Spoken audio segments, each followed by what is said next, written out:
Welcome everybody as we are back live here on the Lions Pride Sports broadcast for Lady Lions softball. Got some bonus softball going on right now as the junior varsity squad is on the field right now. They are trailing the Leander and Grizzlies junior varsity squad by a score of 5-0. Grizzlies put 1 in the top of the first and 4 in the top of the third, and right now we're here in the bottom of the third inning. We're here in the bottom of the third inning. There's an 0-2 count. And joining me on the headset doing the play-by-play for tonight will be TD Tom Dunn. Lion Pride Sports broadcast took a small little break as we do cover UIL playoff games. But right now in the middle of bonus softball as the Lady Lions will have their district opener here at home, or district home opener here at Lady Lions Field. They'll take on the varsity squad of Glen Grizzlies. We'll get a little more information on these two squads later on in the broadcast. But right now it's going to be a 4-pitch walk.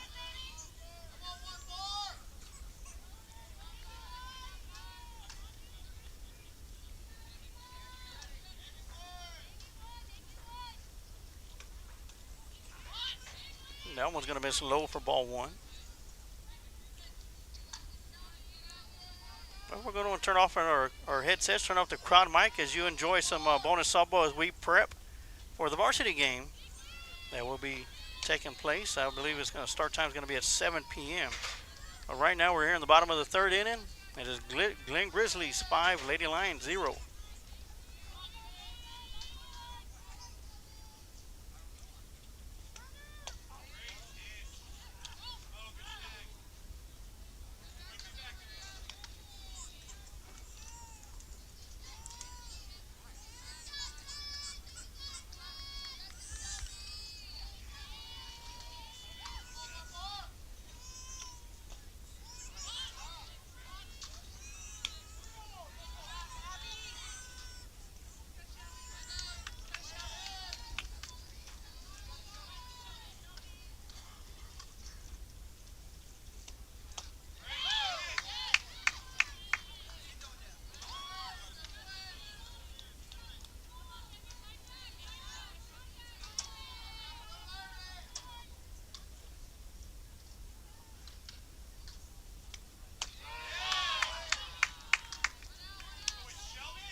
Next up to bat for the Lady Lions is number 6, Mackenzie Hanna.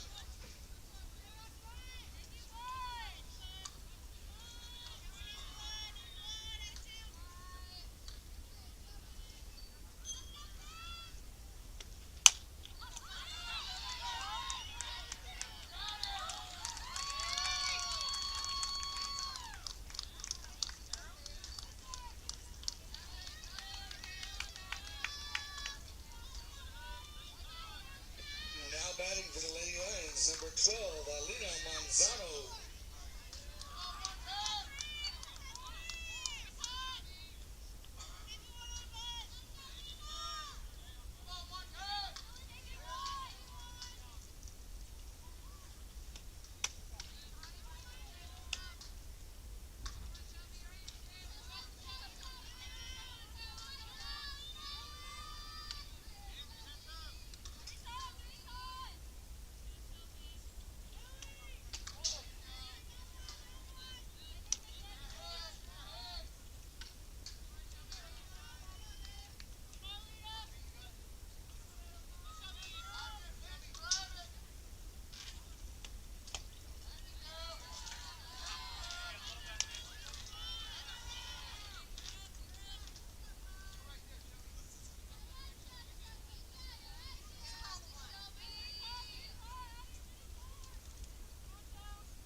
Now batting for the Lady Lions, number 7, Kaden Kloss.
is going to be number 3, Nia Gonzalez.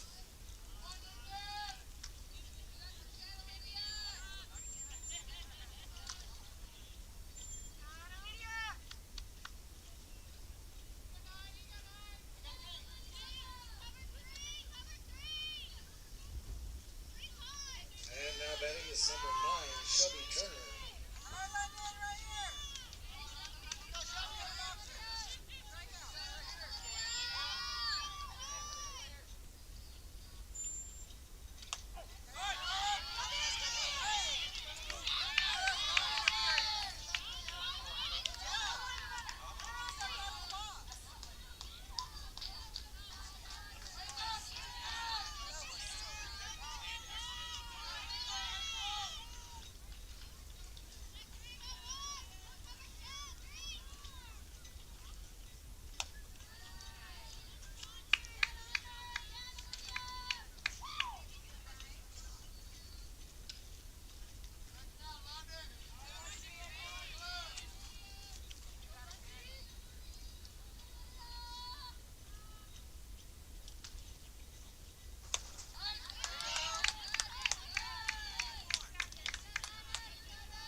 This is number 6 batting, Emma De La Fuente.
Next up to bat for the Lady Lions is number 19, London Cosper.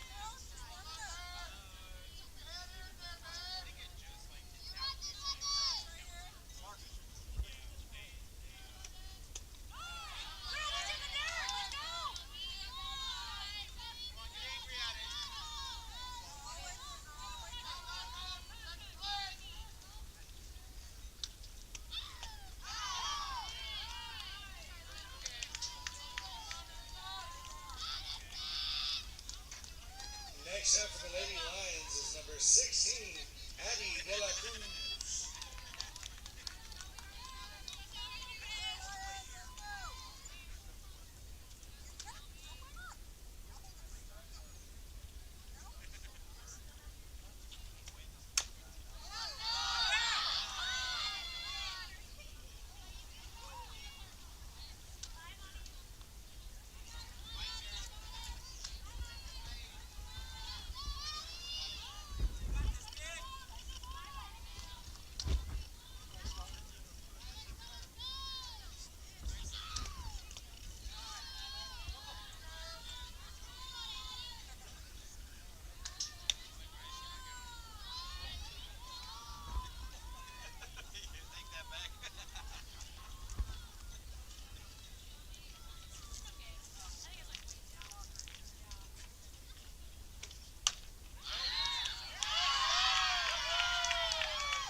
Now up to bat, number 2, Addison Herod.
got this, Jay. Right here, kid.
Adam & Sons AC and Heating is a locally owned business. President, CEO, and U.S. Navy veteran Adam Renteria has been certified in HVAC since 2010. Adam is also certified as a home performance specialist through BPI.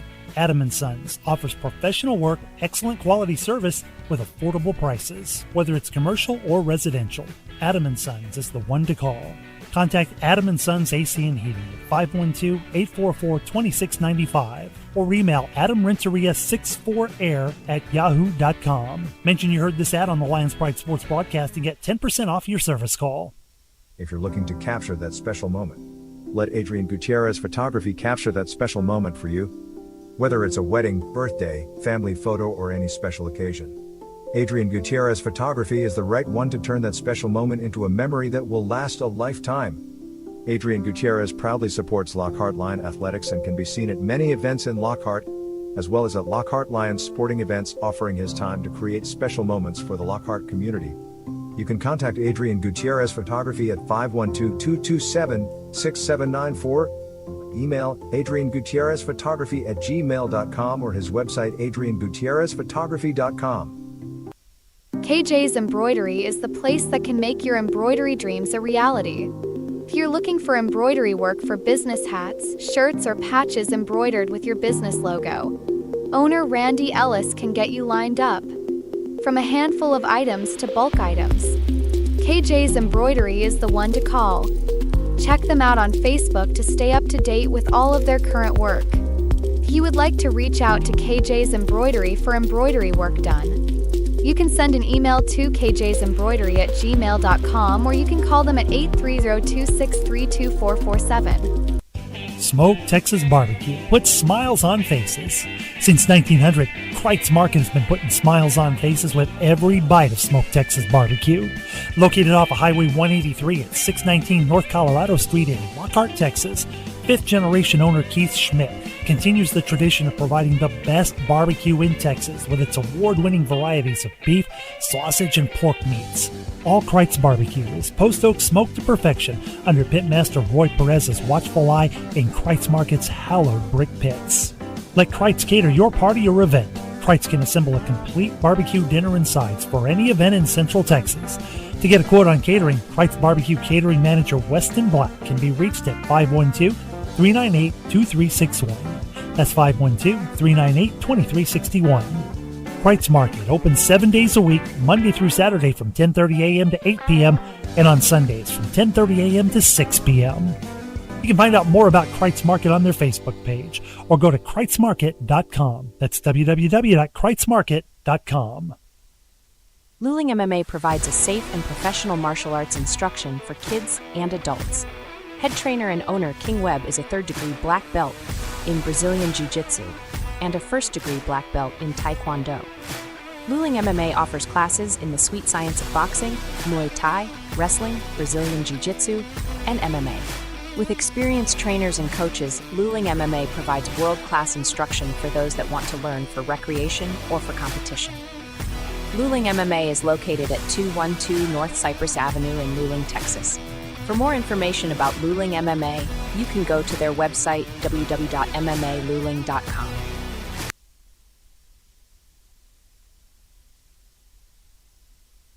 Meitler Plumbing LLC is the one to call on for your plumbing service work in Lockhart and Caldwell County. Call Darren Meitler from Meitler Plumbing at 512-398-3146.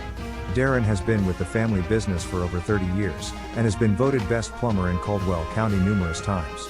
Master licensed and bonded. So, for any plumbing issues, call Meitler Plumbing for your plumbing service. Darren Meitler is also a 1989 Lockhart alumni and football captain for Lockhart Lions. Go Lions! Once a lion, always a lion. Old Pal Texas Tavern, located on the square in downtown Lockhart at 100 East Market Street. From a variety of appetizers, fried chicken, burgers, and salads, Old Pal is the right place for your hunger. We're open 7 days a week, Sunday through Thursday 11 a.m. to 10 p.m., and Fridays and Saturdays from 11 a.m. to 12 a.m. Our kitchen will be open late for Lockhart Lions Friday Night Lights home games. Old Pal Texas Tavern, cold drinks, fried chicken, and famous smash burgers are perfect for your after-game score. At Old Pals, we are proud supporters of the Lockhart Lions and the Lions Pride sports broadcast. If you find yourself on the side of the road or in an accident, call Quantum Towing and Recovery at 512-295-8697. Quantum Towing has been a family-owned business since 2000. We offer 24-hour towing and recovery service for your vehicle. With 4 locations to serve you in Kyle, San Marcos, Luling, and Lockhart, Quantum Towing is only a phone call away. Shields AC and Heating is a small family-owned business located here in Lockhart, Texas. You can count on us for all your air conditioning and heating repairs. Here at Shields AC and Heating we service commercial and residential HVAC system as well as refrigeration, ice machines and walk-in coolers. So, if you're in need of commercial or residential AC repairs, you can count on Shields AC and Heating to be there for you by calling us at 512-227-1219. We take pride in your comfort. My name is Nathaniel Gonzalez, also known as My Time Gonzalez on the football field. Same formation. Same play. Hand off to Gonzalez. He got room to run across his midfield to the 40, the 30, the 20, 10. End zone, touchdown, Gonzalez. When I'm not on the football field, I run a small Christian brand with 2 of my friends, Sam Mancius and Gabby Longoria. This allows us to spread our Lord and Savior's message. We make shirts, shorts, sweaters, cut-off hoodies, car decals, and drawstrings backpack. My design is to have a unique verse of your choosing on the back of the shirt or hoodie. If you would like to support Stay Holy, scan the QR code and check out what we have. Or for more info, you can send us an email to stayholy21@gmail.com. If Jesus could do it all, we could try. God bless and go Lions.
If you're looking to cherish that special moment in photos, Warren Yanez Photography is the one to call. Lockhart High School sophomore and Lions Pride sports broadcast videographer Warren Yanez is a very talented young man with the inspiration and determination to capture the photos that will create an everlasting memory.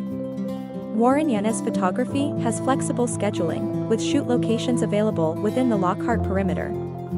If you are interested in having Warren photograph yourself, your family, and pets, he graciously accepts love offerings and tips as a way to continue nurturing and refining his God-given talents.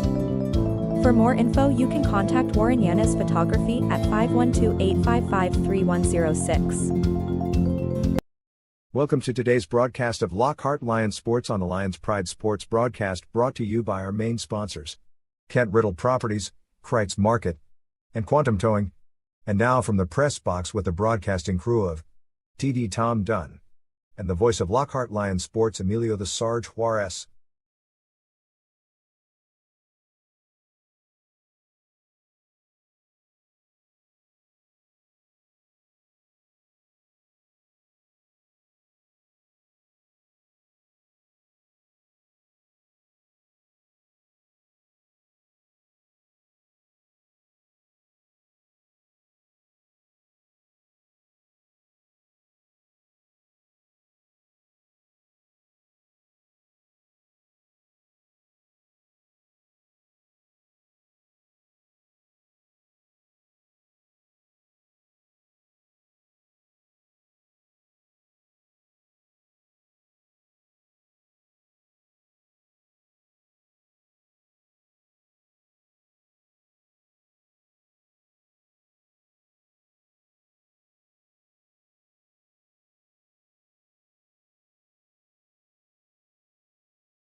Thank you for watching Lockhart Lions Sports on the Lions Pride Sports broadcast.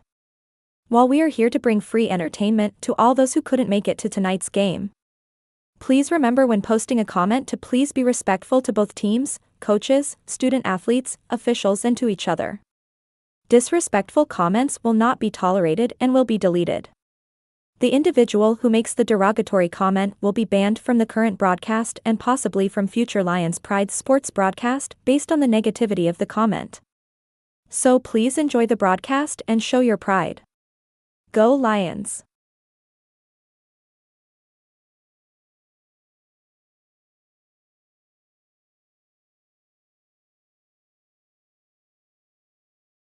Smoke Texas Barbecue puts smiles on faces.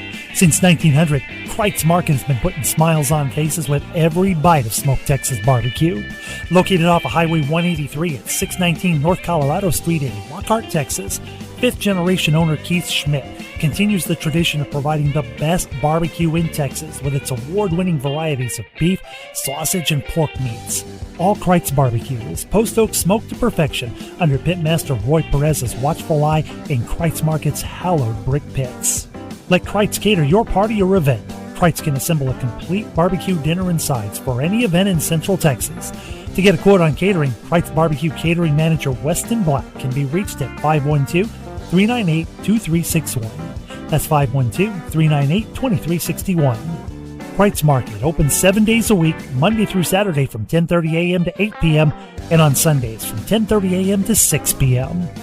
You can find out more about Kreitz Market on their Facebook page or go to kreitzmarket.com. That's www.kreitzmarket.com. If you find yourself on the side of the road or in an accident, call Quantum Towing and Recovery at 512-295-8697. Quantum Towing has been a family-owned business since 2000. We offer 24-hour towing and recovery service for your vehicle. With 4 locations to serve you in Kyle, San Marcos, Luling, and Lockhart, Quantum Towing is only a phone call away.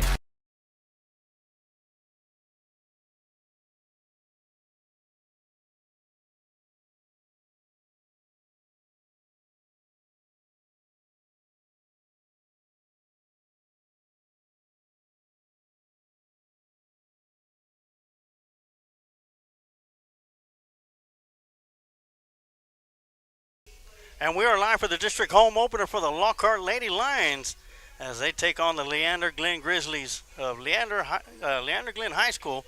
My name is Miller Sarge Juarez. Next to me, TD Tom Dunn. We're here for the action here tonight at Lions Field. And TD? Well, this is the second district game for the Lady Lions. They are 0-1 after they dropped a close one to Lehman last week. This will be the first home game and district opener for the Lady Lions. And as you said, they'll be here taking on the Glen High Grizzlies tonight out of Leander, Texas. Yeah, the Lady Lions lost to Lehman at Lehman High School, 7-5. That was a good game. And the Glen Grizzlies lost their home opener against Leander Rouse, 10-6. So both teams coming into tonight's contest 0-1 in district play. Forget about the regular season or even the overall. It's what happens in district play. And, you know, of course, the hardest win to get in district play is the first one. Both teams coming in tonight at 0-1. It doesn't matter if it's the 10th game or it's the first game of district play. Getting that first win is always very critical. So whoever comes out with a victory tonight, you know, has going to have a little upper edge, especially when it comes down to, you know, the district Lockhart is in, TD. Of course, you got Hayes, which is tough. The Leander Lions is tough. Liberty Hill, you got Rouse. It's a very tough district, yeah. So even the number 4 spot, you know, it's not guaranteed for anybody. And at any time during the season, of course, like last year, we had 4 teams within the top 25 in the state of Texas. Well, and last year, this team made great improvements. Yes. Under the coach they had last year, new coach this year for the Lady Lions. Last year, the Lady Lions did win 11 games, which was an improvement from going 0 for the season before. So made big improvements last year. Expect to continue to see those improvements this year. And we're just about there to do our announcements for the commencement of the game. TD, I'm pulling double duty tonight. We're doing both PA duty and broadcast.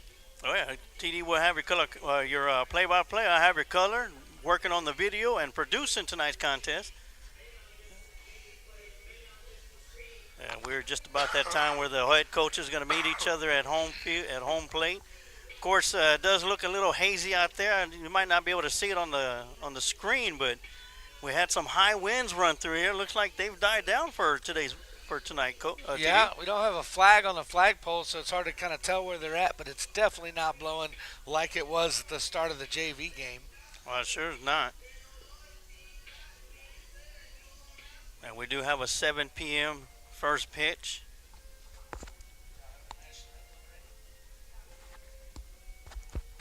And here in about a minute or so, we'll be turning off our headset and turning up the crowd mic. Of course, we got the crowd mic off right now. Of course, with copyright issues with music being played, but yeah, we always got to be careful about that. They like to tag us and demonetize or block our videos on Facebook and YouTube, so we try to always be cognizant of that. We do not own the rights to any music. Yes, so Facebook, please do not punish us. I tell you what, TD, this field looks nice. I don't know if you're taking a look across the street where the varsity boys play at for baseball. That field is in tip-top shape compared to what it was last year. Well, a little bit of rain this morning, really just enough moisture to put this field in really good shape for the game tonight. Oh yeah, it rained pretty good throughout the night also, and I was wondering about today's game, but the way that wind was blowing, I'm like, that's dried it out. Yeah, quick. It's like flying a helicopter over here for a couple of hours to dry off the field. I do want to give a big shout out to our main sponsors, Kent Riddle Properties, Kreitz Market, and Quantum Towing. Of course, at the end of the game, we will have your Kreitz Market Offensive Player of the Game and your Quantum Towing Defensive Players of the Game for the Lady Lions against the Glen Lady Grizzlies. All right, welcome Lady Lions fans to the second district game in the district home opener for the Lady Lions. Tonight's matchup faces off the Lady Lions against the Leander Glen High Grizzlies. And we'll start off with the Glen Grizzlies. Batting first, number 9, Brooke Cantu.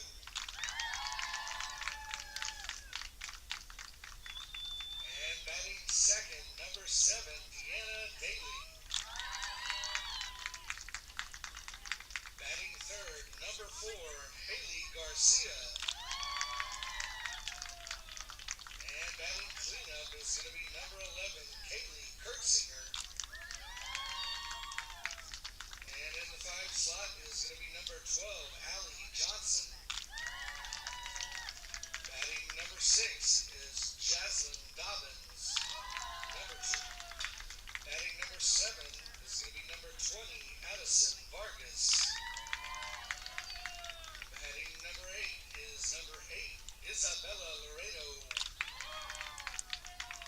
And batting number 9 is going to be number 1, Bryn Camacho. And in the 10 spot at the flex position is going to be number 5, Madeline Butler. On reserve for the Lady Grizzlies, we have number 3, Crook. On reserve, number 6, Jewel. And on reserve, number 10, Vitalia. And last but not least, on reserve, number 15, Escamilla.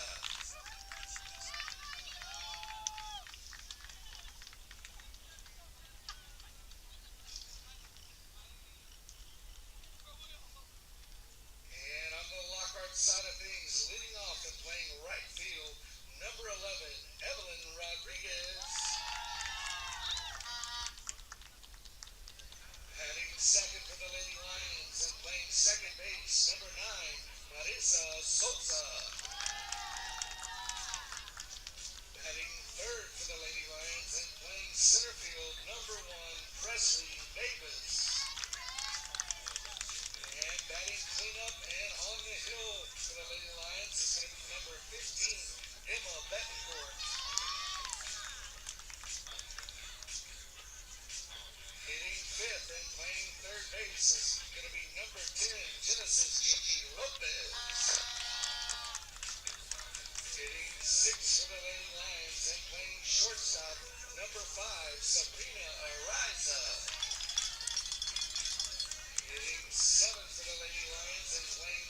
base, number 12, Danica Valadez. And hitting 8 behind the plate at catcher, number 3, Ariana Espinosa. And hitting 9th and playing left field for the Lady Lions is number 14, Lily Villarreal. On reserve for the Lady Lions, number 2, Andrea Barrientos. On reserve for the Lady Lions, number 4, Angelina Nieto. On reserve for the Lady Lions, number 6, Jordan Deutsch. On reserve, number 8, Genesis Cuellar. And on reserve for the Lady Lions, number 19, Emma Reyes. Ladies and gentlemen, if you'll stand and remove your hats for the national anthem.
Hurry up, batter. It's gonna be a short game, and I gotta get home for lunch. All right, like the Hambino, got to get home for dinner. Or should he say supper? And so we'll see Emma Betancourt starting off the game for the Lady Lions in the circle. Behind the plate will be freshman Ariana Espinosa. Betancourt has handled most of the starting duties for the Lady Lions for the last couple years. Yeah, and rounding out the rest of the horn, number 12, Danica Valadez at first, Marissa Sosa at second, Sabrina Ariza at shortstop, Genesis Lopez at third base, Lily Villarreal in left field, Presley Mavis in center field, and Evelyn Rodriguez in right field for the Lady Lions. And a couple of those players have been staples at those positions for the last several years. One of them being Gigi Lopez at third base, playing the hot corner. She's been there for quite some time. Then in the outfield, you've got Presley Mavis and Evelyn Rodriguez, who have both been staples in the outfield for the Lady Lions. And Evelyn Rodriguez could play just about anywhere on the field. That's right. You'll see her at first base. She'll play right field, left field. She even pitches some, but yeah, you can move her around just about anywhere. Yeah, just haven't seen her catch yet. Yeah. Well, I tell you what, she made some amazing plays out in left field last year. Some great diving catches and some really good throws to the infield.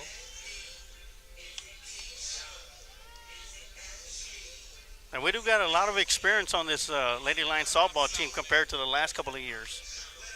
Well, and even the new players they've added, such as freshman Ariana Espinosa behind the plate, bring a lot and add a lot of their own to the game. She's got a lot of pop, a lot of speed, and is really good on the bases on the offensive side of things.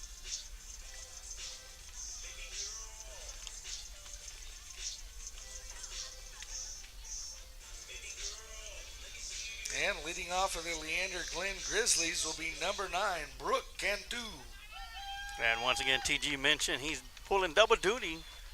He'll keep the mic on hot for him during the player announcements coming up to the bat as well.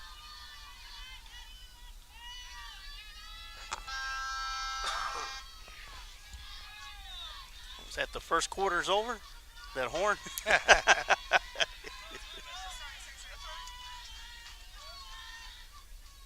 First pitch of the game. And that one's inside for ball one. Good job by Espinosa sliding over to grab that one.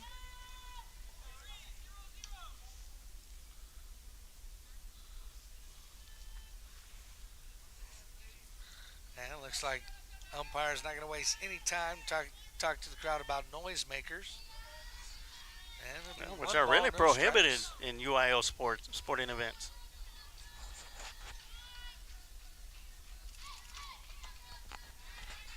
And that'll be ball two.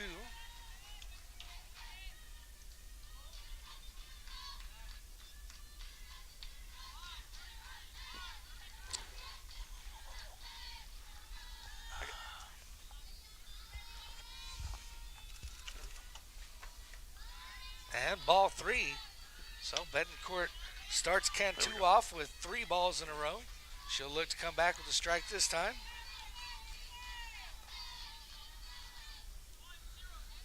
Cantu way up in the box, which in softball means she can handle the speed. And that one's right down the middle for strike one. So 3 balls, 1 strike to count to Cantu.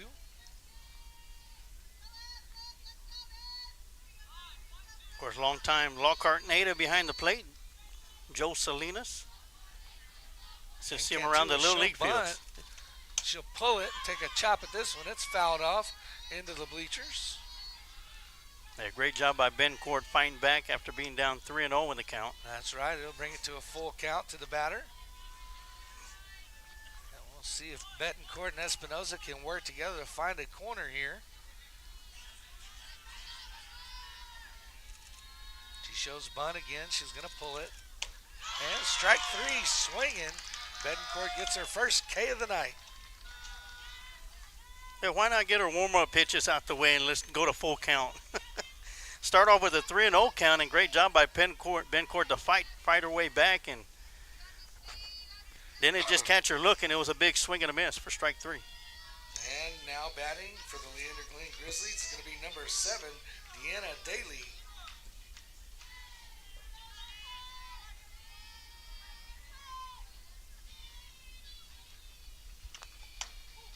And the first pitch to Daly catches the inside corner.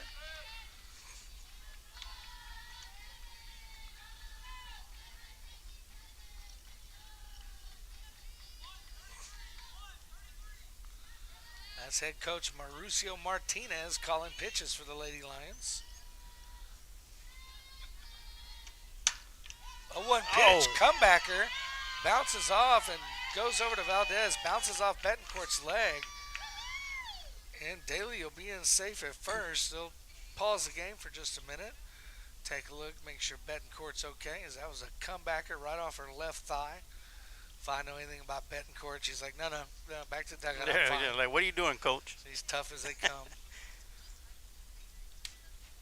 And so with that comebacker, Glenn will have their first base runner of the night as Daly gets to first base. You know, that ball almost bounced to Valdez at first in a way that she was almost able to make the play. Just took her a little bit far off the bag. And it seemed like she got kind of caught off guard a little bit. She was a little bit more concerned about the pitcher, her teammate getting hit, and then realizing where the softball was at. And they give Betancourt a couple pitches. He says, I just need one. Yeah.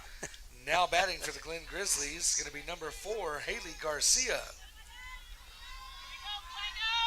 And so 1 out, 1 on at first for the Glen Grizzlies.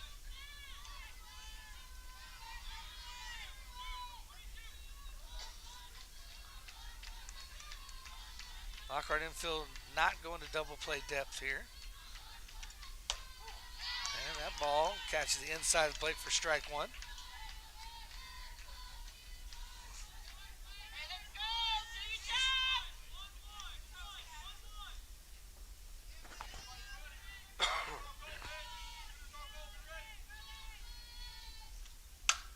That ball hit hard to left field and over the head of the left fielder. That's going to go for extra bases. A little bit of confusion on the base path. So that'll be only for a single. as the base runner on first was waiting to see if she needed to tag up. Got kind of an awkward situation. We had both runners out there hovering around second base, but that'll put a runner in scoring position after Garcia's hit. Next up for the Glen Grizzlies is going to be number 11, Kaylee Kurtzinger. I tell you what, TD, if that wind was blowing around like it was during the JV game, that was out of here. Yeah, I felt bad for the outfielders in that JV game having to track those balls. She'll show bunt. She'll go for it, but she misses on the take. And so that'll be strike one. Great job by the catcher there, Espinosa, to get out, hold that runner at second.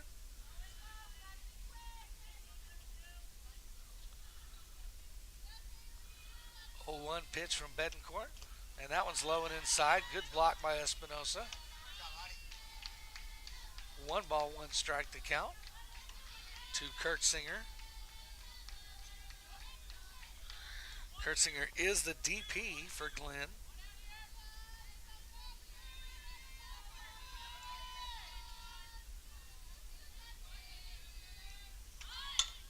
And she'll try to lay down the bunt, and this one's foul.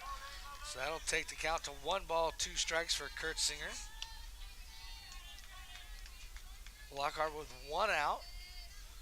Glenn with runners. Deanna Daly on second in scoring position. And Haley Garcia at first. Big pitch coming up for Emma Bencourt.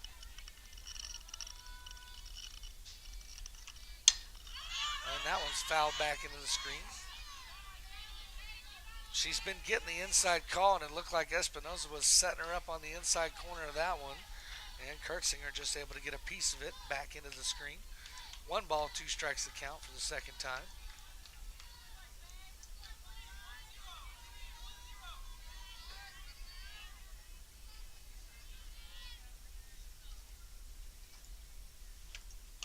And that one outside for ball 2. That was one of those junk pitches, just trying to get her to chase after a bad one. I wouldn't doubt if Bencourt tries to come back inside on this next pitch.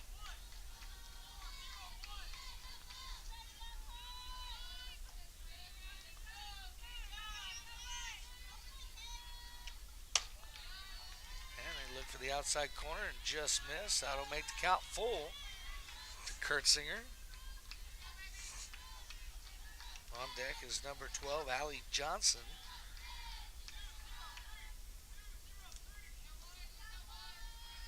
And full count pitch here. Runners will be moving. That one just misses the outside. That'll load the bases up. First walk for Betancourt.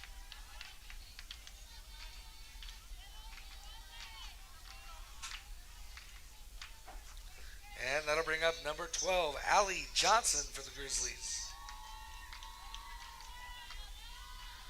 So bases loaded. Big opportunity for Johnson here with 1 out.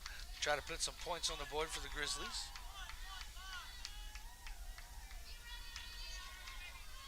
Looks like Espinosa will set her up outside. And that's where she goes with it. Strike swinging.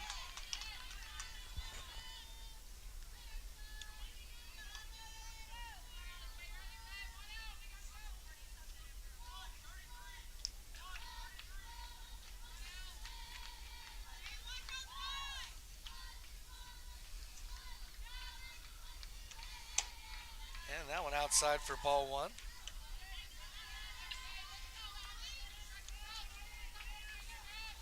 So runners not moving a lot on the corners, just kind of waiting to see what happens here with the batter. 1-1 with 1 out on the board. Yeah, with 1 out, they could be patient on the corners. And Betancourt gets her swinging for a second time with that outside pitch. Fastball grabbing that outside corner. 1 ball, 2 strikes.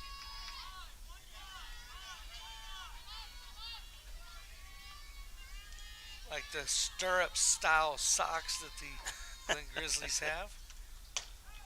Old school.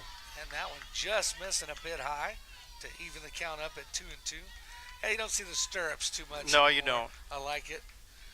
Lady Lions tonight wearing their brand new white pinstripes with the black trim. That's a new look for the Lady Lions. 2-2 pitch on the way. And that one's driven hard to the gap in left center field. That'll score one. It'll score two. And it'll score three for the Glen Grizzlies.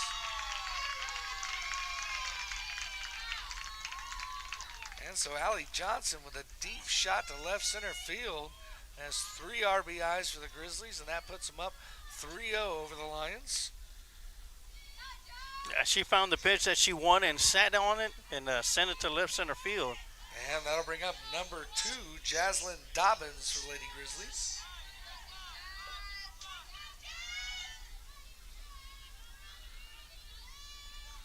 So, 3 hits so far for the Grizzlies. That one right down the middle for strike 1.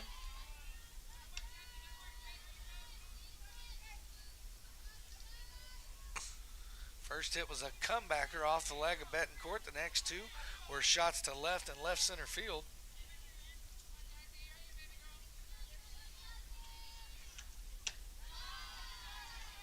That one high for ball 1.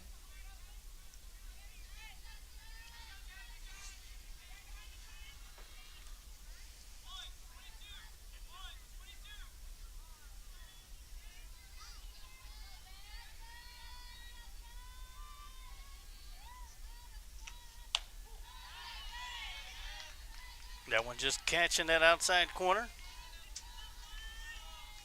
1-2 to count. 1 ball, 2 strikes.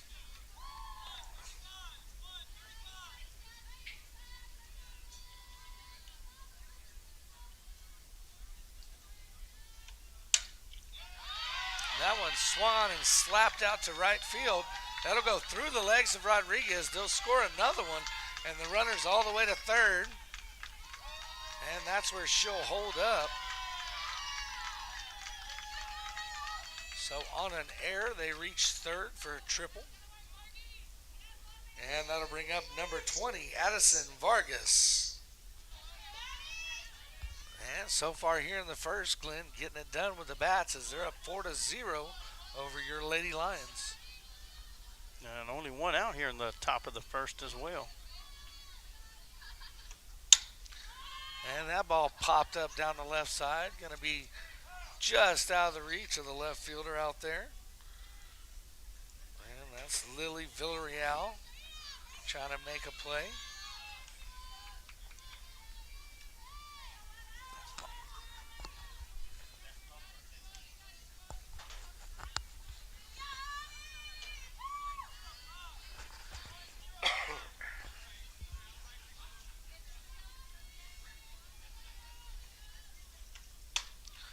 And there's one hit down the right field line, just foul. As Rodriguez is there to corral it. That'll go for strike 2. So far, Betancourt with 1 strikeout, 1 walk, and has given up 4 hits.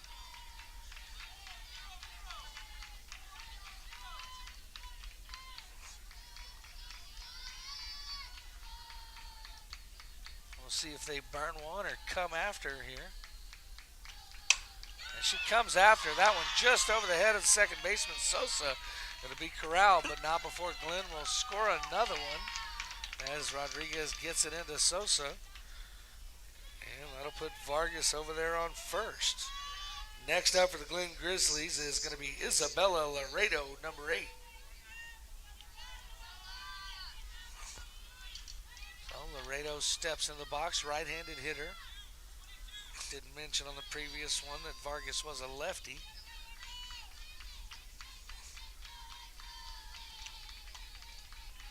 That one called ball inside.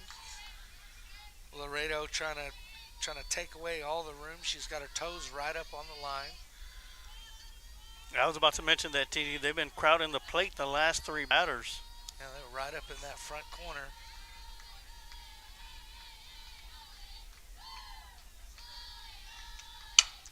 And that one hit to Gigi at third. She'll look to turn 2. And not quick enough, but they do get the out at second base. And Laredo will be into first safe. Next up to bat for the Glen Grizzlies, number 1, Bryn Camacho.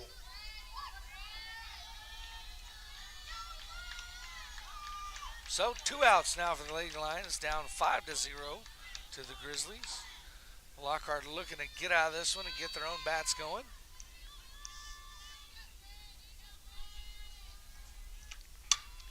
That one's going to be fouled down the right-hand side and into the fieldhouse locker room.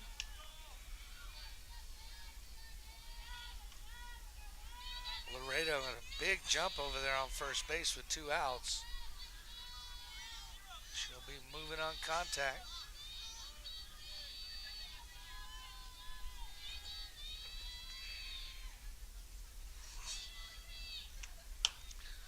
And that ball check swing, it turned into a bunt, and they'll get the 3rd out at first. And that'll end the top of the first with Glenn on top of your Lockhart Lions, 5-0. We'll take a quick break, and we'll be back here in just a minute. You're watching Lady Lions Softball on Lions Pride Sports Broadcast. KJ's Embroidery is the place that can make your embroidery dreams a reality. If you're looking for embroidery work for business hats, shirts, or patches embroidered with your business logo, owner Randy Ellis can get you lined up. From a handful of items to bulk items, KJ's Embroidery is the one to call. Check them out on Facebook to stay up to date with all of their current work. If you would like to reach out to KJ's Embroidery for embroidery work done, you can send an email to kjsembroidery@gmail.com, or you can call them at 830-263-2447.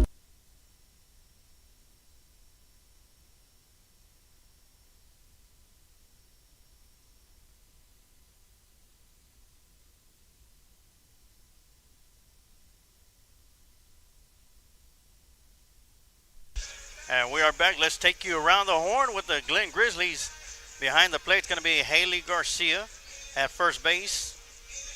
Adeline Vargas at second base. Allie Johnson, shortstop. Brooke Cantu. Third base, Deanna Daly.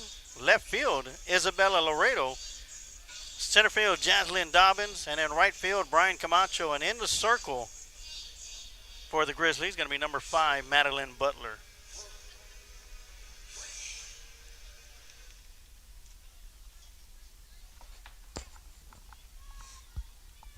Yes, we are now in the bottom of the first inning.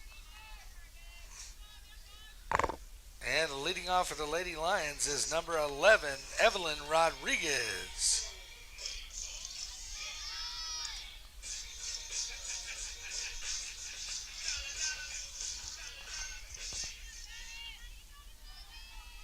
And we'll see if Rodriguez can get things going for the Lions. First ball is in the dirt for ball 1 from Butler.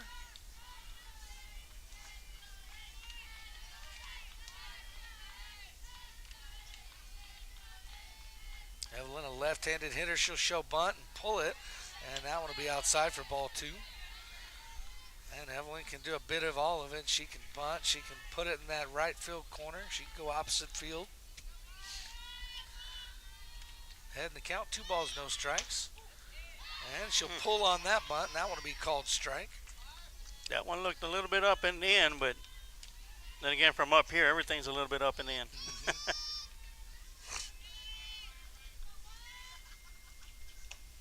2-1, swing and a miss to even the count up to 2 balls, 2 strikes. Rodriguez swinging with all she had on that one. Really wanted a piece of that.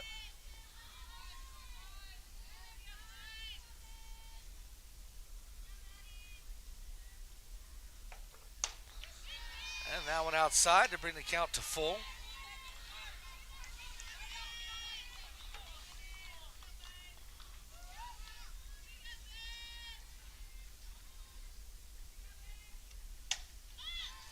And that one popped back into the screen.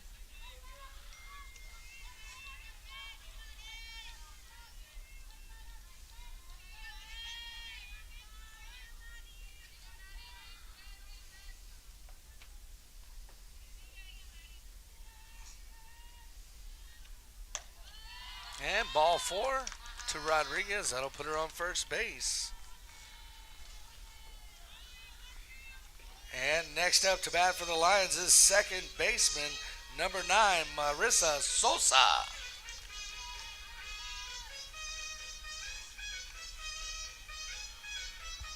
And so Sosa, another lefty, will come into the box with Rodriguez on first. Sosa reaches, catches that one off the end of the bat, popped up to shortstop for the first out of the inning.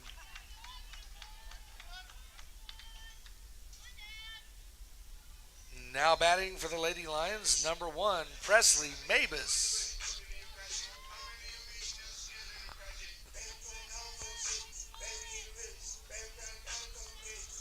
And so that'll bring Mabus into the box. Betancourt will be on deck. Lockhart would like to get a couple runners on base, get Betancourt up. She's got the power to push one over. Yeah, and all important, try and get a couple of runs on the board. And that one inside just misses the jersey of Mabus. Now see, if those stripes were a little bit thicker on that uniform, it might have hit her. That's right. And Mabus takes a chop at that one, fouls it off to the right over the screen. That'll even her count up at 1-1.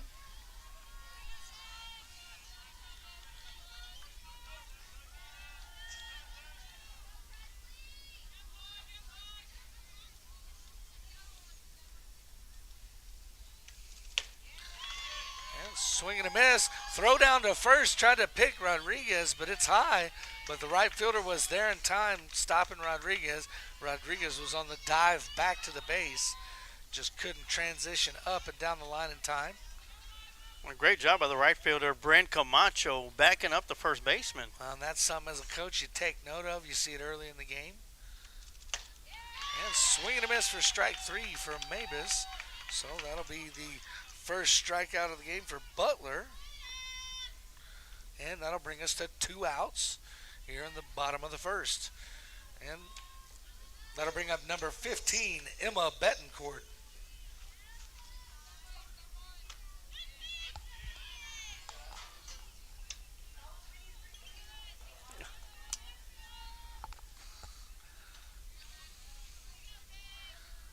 I think that was ball 1 to Betancourt. And that one outside for ball 2. Rodriguez still there on first base. So it looks like she's itching to get to second. With 2 outs, she'll be running on any contact. And Betancourt takes that one down the middle. Rodriguez getting a big lead over there at 1. Catcher thought about going that way. Yeah, maybe that first airmail made her kind of think twice. She held on to that one.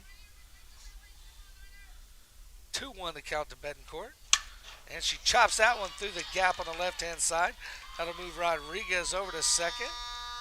And that'll put Betancourt on first. Now batting for the Lady Lions, number 10, Gigi Lopez. And Lopez, the third baseman for the Lions, batting in the 5 spot. Lopez also has the power to hit it over the fence as she's done it in the past. That's one thing, these ladies that we have here on the lineup, they got some pop in them as well. Yeah, Lockhart's got at least 3, if not 4, that can get the ball over the fence.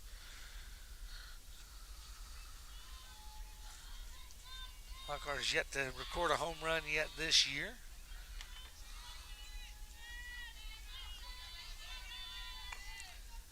And so Lopez will step into the box. The runner's on first and second. First pitch to her is right down the middle for strike 1 looking. We have a courtesy runner at first base running for Emma Betancourt. It's number 6, Jordan Deutsch. Deutsch, a sophomore, getting in there. Chop at that one. It's popped up on the left-hand side. Just off the fence. Well, I'll take Lopez's count to no balls, 2 strikes. And Sabrina Ariza in the on-deck circle for the Lady Lions. So after giving up 5 in the top of the first, Lady Lions desperately would like to get at least 1 run across the board here. 2 strikes, 2 outs. And Lopez chops that one to the third baseman. Fielded clean and over to first for the 3rd out. Lady Lions unable to get on the board in the bottom of the first. We'll see Emma Betancourt back on the mound again for the Lady Lions when they come back. We'll take a quick break. You're watching the Lady Lions softball on Lions Pride Sports Broadcast. Shields AC and Heating is a small family-owned business located here in Lockhart, Texas. You can count on us for all your air conditioning and heating repairs. Here at Shields AC and Heating we service commercial and residential HVAC system as well as refrigeration, ice machines and walk-in coolers.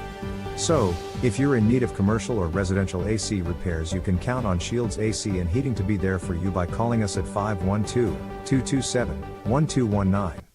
We take pride in your comfort. Plumbing LLC is the one to call on for your plumbing service work in Lockhart and Caldwell County. Call Darren Meitler from Meitler Plumbing at 512-398-3146. Darren has been with the family business for over 30 years, and has been voted best plumber in Caldwell County numerous times. Master licensed and bonded. So, for any plumbing issues, call Meitler Plumbing for your plumbing service. Darren Meitler is also a 1989 Lockhart alumni and football captain for Lockhart Lions. Go Lions! Once a Lion, always a Lion. And first batter for the Glen Grizzlies will be number 9, Brooke Cantu.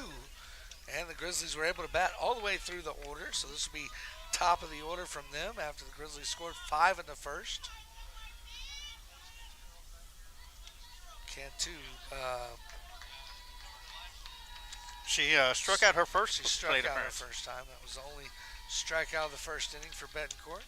This one way inside for ball 1. Yeah, she started off 3-0 on the count, and Emma Betancourt came right back with two straight strikes and then a swing and a miss for strike 3.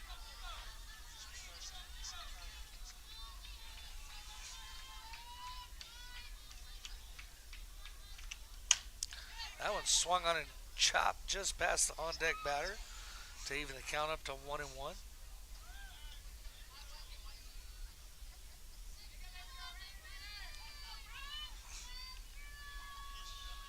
Lockhart has that tarp out along the left field fence that the left fielders get to contend with.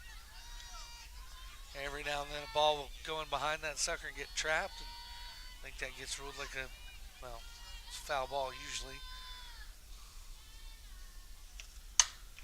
And the 1-1 pitch hit hard into right center.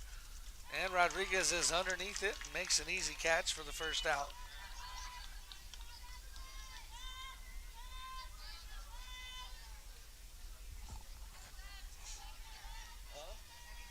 Just said reset ball strike.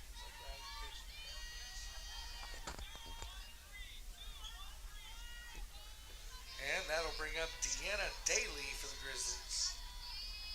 And Daly got on a batted ball that was hit right off of the thigh of Emma Betancourt.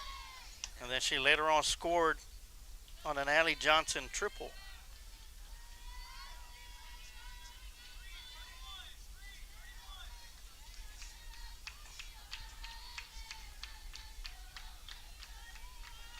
Espinosa's setting her up for the outside corner. And that one misses just a little bit high.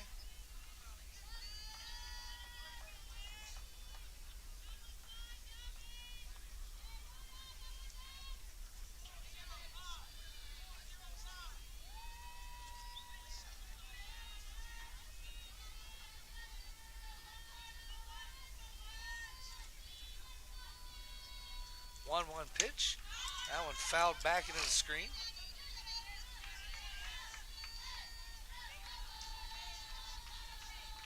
One ball, 2 strikes to count to Daly.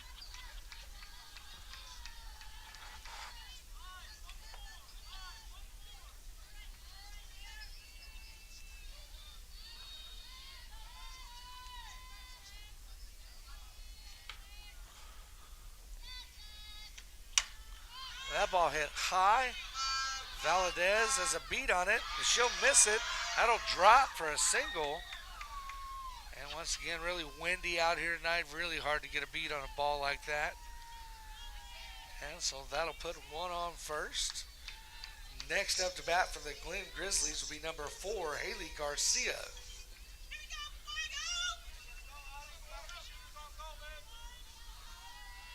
And so Grizzlies start off a little bit better here in the second, with putting their first batter on base.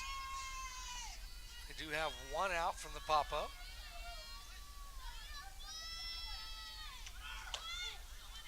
That ball catches inside corner for strike one. Yeah, Haley's 1 for 1. She singled to left field her first plate appearance.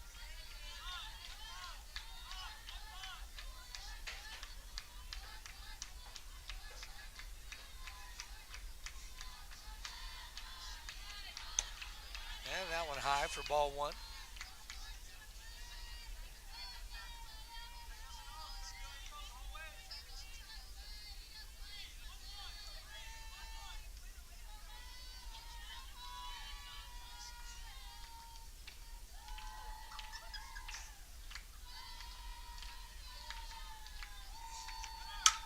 That ball hit to left field, or right field rather. Center fielder Presley Mabus comes over to make the catch in right center, right in front of Rodriguez. And so I'll put 2 outs for the Grizzlies. And that'll bring up number 11, Kaylee Kurtzinger. Yeah, Kurtzinger walked and scored her first plate appearance. And so runners still at first. That's Daly.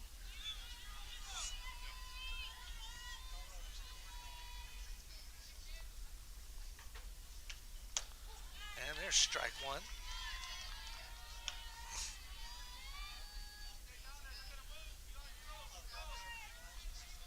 Espinosa looking solid behind the plate for the Lady Lions. And you said she's only a freshman? Yep, that's right.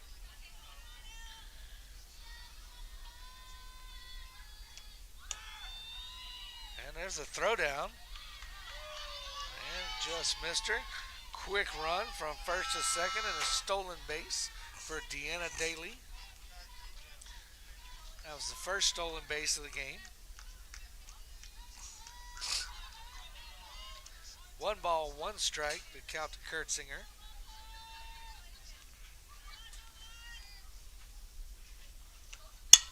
And that was chopped hard to the shortstop. Bobbles it and throw not in time to first. Glenn will now have runners on the corners. And 2 outs.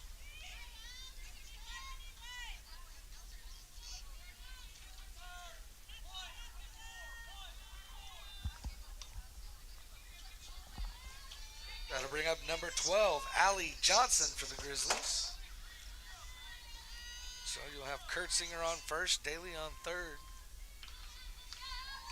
That's Mom. And Kurtzinger drives that ball to shallow right field. Rodriguez on a run for it, and it drops in between her and Sosa. Ball coming home. And Glenn will score 1 as Daly crosses the plate from third. And that'll go for a double. It was in the air a long time. Looks like a little bit of some miscommunication between the right fielder and the second baseman. That's hit right in that soft spot where it was a run to get there for everybody. And it looks like that's what Coach Martinez is talking to his players about, communicating and calling that ball. It was a long run for Rodriguez, a backwards run for Sosa, and would have been a long run for Mabus to get there. Oh, they call it no man's land. Or in this case, no women's land.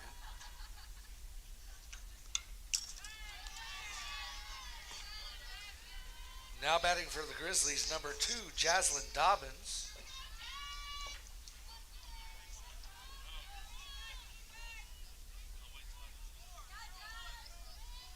And Jocelyn reached on a single to right field and got all the way to third base on an error by the right fielder that scored 3 runs in that. And there's a chopper out to the right center gap. Mabus with a great run and catch and closes out the half. Lockhart doing much better in that half inning, only giving up 1. They're going to be down 6-0 to the Leander Glen Grizzlies. We'll keep it right here through the break this time. Yeah, great job. So in this, in the top half of the second inning, TD, as compared to the top of the first inning, where Emma was able to get Cantu striking out, she was able to get her to fly out to start the second inning. But after that, you know, she settled down. The defense has settled down.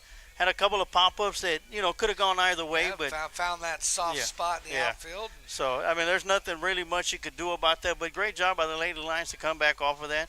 We had the error at shortstop, but I mean, what can you do as an infielder when you have the runner running right in front of you Yeah, that before was the a ball tough gets one. to it? Whether it's baseball or softball, it's fair play right there. I And call that a flash. yeah, You get there that you go. flash in front of you. It's Yeah. hard to make a play on the ball. And Glenn doing a great job with the bats. Like I tell my girls that I coach, I'll tell them often, who plays left center? Nobody. Yeah. So hit it there, and Glenn has been able to do that. And coming up to bat now for the Lady Lions is going to be number 5, Sabrina Ariza.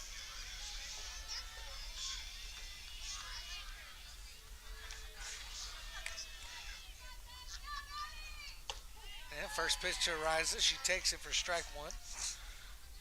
That'll put Danica Valadez will be in the on-deck circle for the Lady Lions. We still got Butler dealing. And hard hit ball to third base. They don't have that hot corner for nothing. Yeah, Daly handles it well, fields it well, makes a good throw to first for the first out. Now batting for the Lady Lions, number 12, Danica Valadez.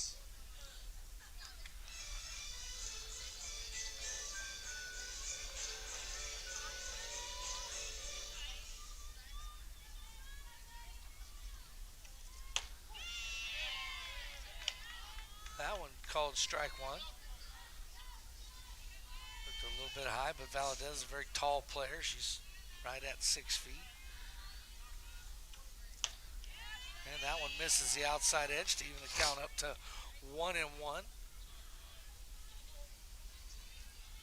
For Lockhart, the freshman, Ariana Espinosa in the on-deck circle. That one missing the outside edge again. 2 balls, 1 strike to Valadez.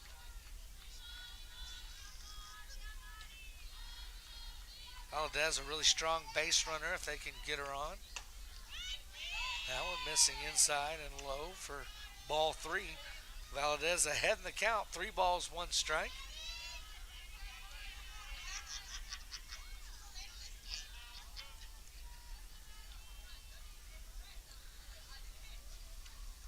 Three-one pitch to Valdez outside, putting her on base. First walk of the game for Butler.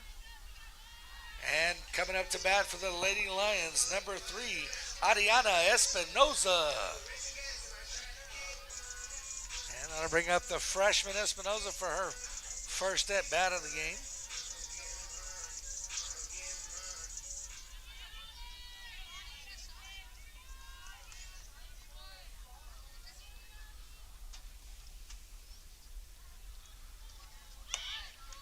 First pitch high for ball 1. Catcher pump fakes it to try to keep Valadez close to first. Anything not perfectly clean behind the plate, Valadez will head for second.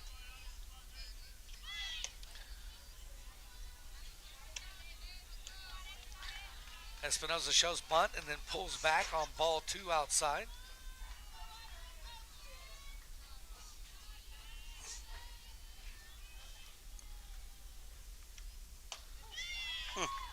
That one called strike just off the elbow of Espinosa. Lockhart doing the same thing as Glenn, crowding that plate, trying to take away the zone. 2 balls, 1 strike to Espinosa. Espinosa holds on that one, but it catches the outside edge, even the count up to 2-2. 1 out here in the bottom of the second.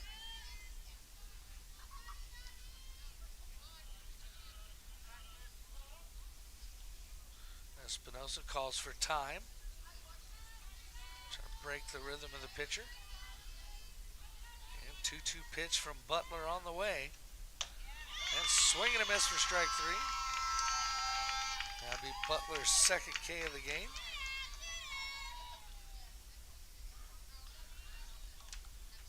Now batting for the Lady Lions, number 14, Lily Villarreal.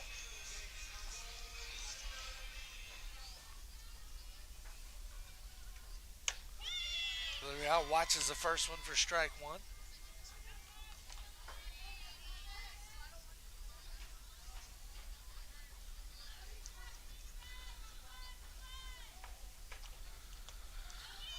in the dirt for ball one to Villarreal.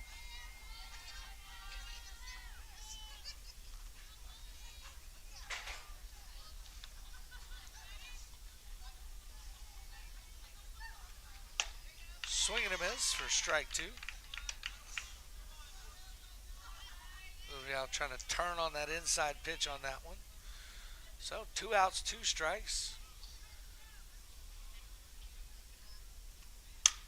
And there's one out to left field and hit directly to the left fielder.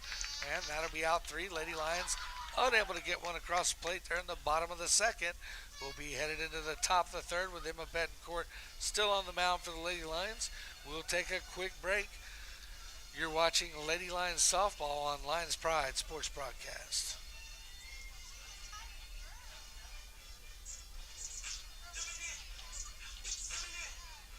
Adam & Sons AC and Heating is a locally owned business. President, CEO, and U.S. Navy veteran Adam Renteria has been certified in HVAC since 2010. Adam is also certified as a home performance specialist through BPI. Adam & Sons offers professional work, excellent quality service with affordable prices, whether it's commercial or residential. Adam & Sons is the one to call. Contact Adam & Sons AC and Heating at 512-844-2695 or email adamrenteria64air@yahoo.com. Mention you heard this ad on the Lions Pride Sports Broadcast and get 10% off your service call.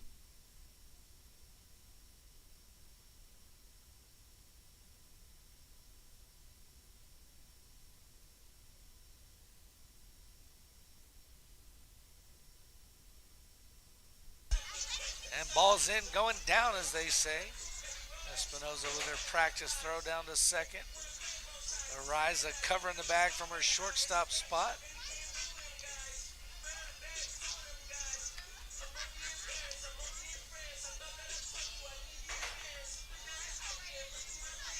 First up to bat for the Glen Grizzlies will be number 20, Addison Vargas.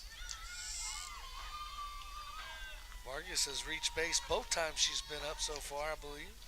Now this is her second plate appearance, but she is 1 for 1, and she singled to right field and then was forced out at second base.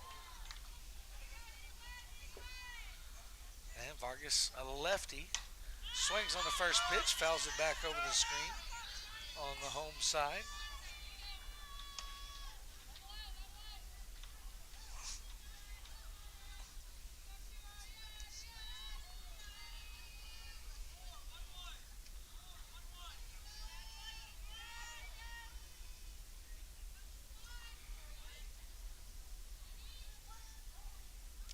Betancourt calls for time, steps off the rubber to reset.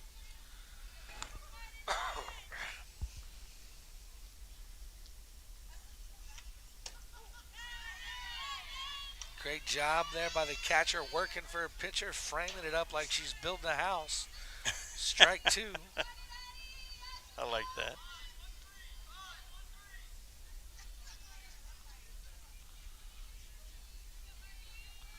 And she'll set her up outside again. And they'll burn one. That was a little bit too much of a frame right there.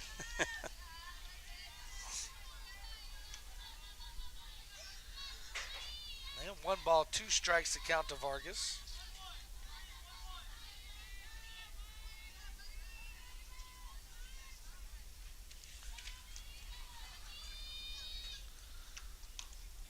Swung on and fouled off on the inside pitch.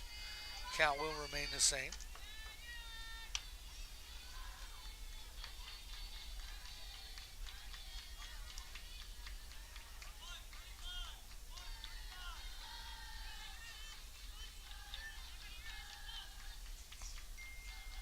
Betancourt into the windup. And that one fouled off. Good thing it would have been strike 3 on the outside edge. But Vargas manages to just get a piece of it.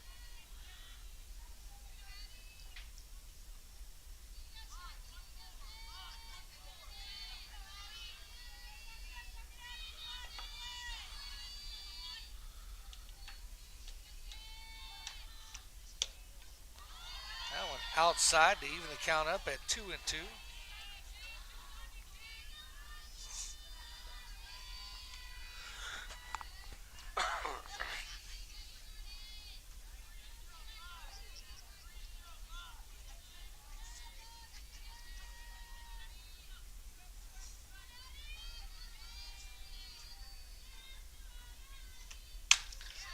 hit hard to Sosa at second base. Fields it cleanly, flips it to Valadez, but the flip goes just wide. And the runner will make it over to second on the error. So Lockhart not helping themselves out there with the error. Next up to bat will be number 8, Isabella Laredo. And so Vargas with a long at bat, finally able to get over to second. On the E4. And she'll lay down a bunt. Nobody there to cover the bag.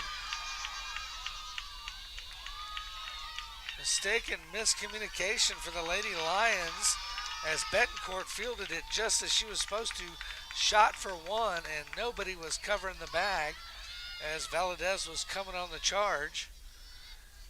Gotta wonder if Sosa was still maybe thinking about that previous play just a little bit. And that's one of the importances of moving on quickly. Now up to bat, number 1, Bryn Camacho. And that's one of the importances of moving on quickly and not hanging on to a mistake. And Camacho will throw down the bunt. Try to make the flip play at home. Camacho's headed for second. And great job there by Espinosa to get the ball out to second and hold Camacho at first. But now before Glenn is able to put another one on the board, Glenn Grizzlies starting to stretch their lead out 8-0 over your Lady Lions.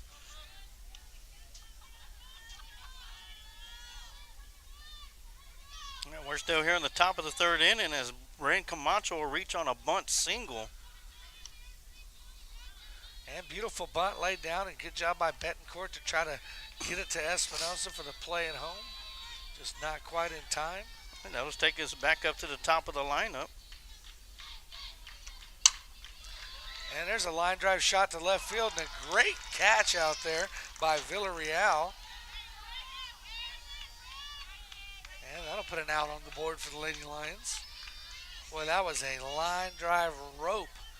Villarreal to make a small adjustment. Good catch out there. That'll bring up Deanna Daly. She's been on base twice tonight. Scored both times as well. Now batting, Deanna Daly.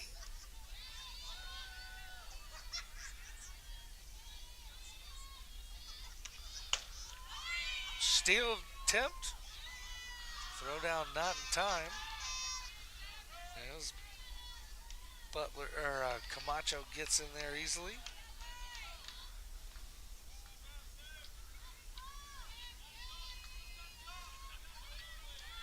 One ball, no strikes. Not the best pitch for a throw down there is that inside pitch. Kind of extends your glove out away from your body.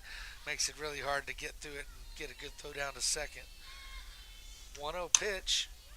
That one chopped hard down the third base line. And that'll find that tarp down there.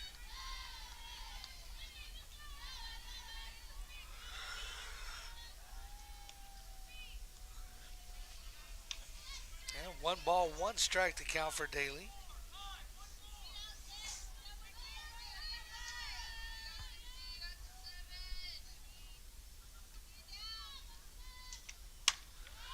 And that one hit to left center. Mavis with a run on it, unable to get there. Looks like that'll score 1 from second, and that'll hold Daly up at 2. She's got an RBI double. And that'll extend the Glen lead to 9-0.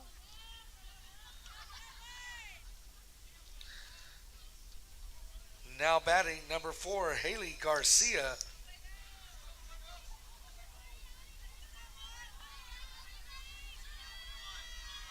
So 1 out here in the top of the third inning. That one fouled back into the screen.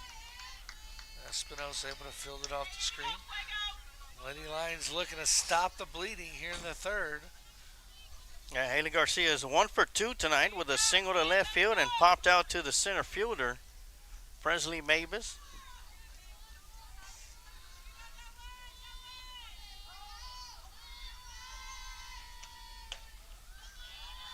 That one just missing inside for ball one.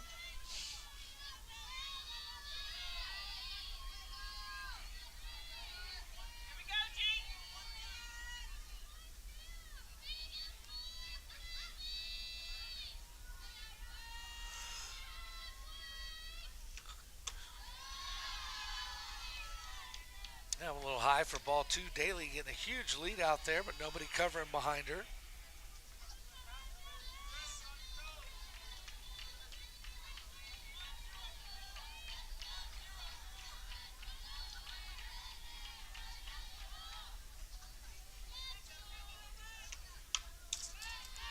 Swung on and fouled back into the screen for Garcia. 2-2 the count.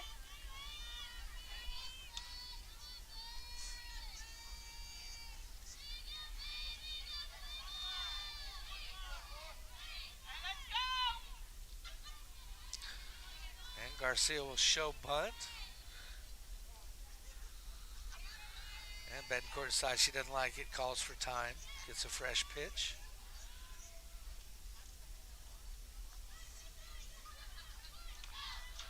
Garcia will show bunt again this time. And she'll pull it. That one just missing outside to bring the count to full.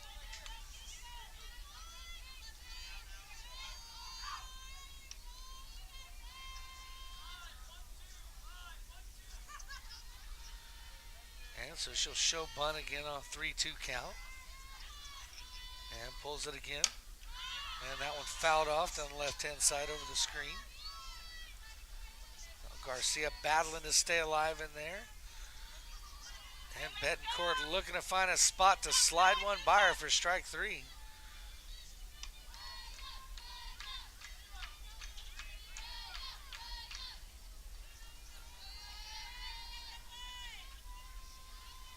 And I think she's showing bunt, but we know she's going to pull it with 2 strikes. And that one misses high for ball 4. That'll be only the second walk on the night for Betancourt. Got to put 2 runners on the base pass. Daly at second. And Garcia at first. And now batting for the Grizzlies, number 11, Kaylee Kurtzinger. Yeah, Kurtzinger is 1 for 1 with a walk, a run score. Runner number 3, Crook to first.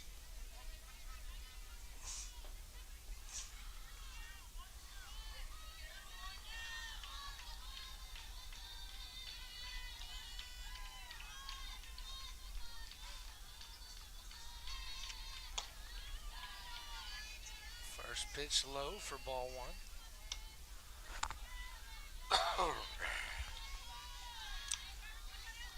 1 out here in the top of 3. Lockhart has given up tonight 5 runs in the first inning, 1 in the second, 3 here in the third. And she'll show bunt, but that one will hit her. And that'll go as a strike.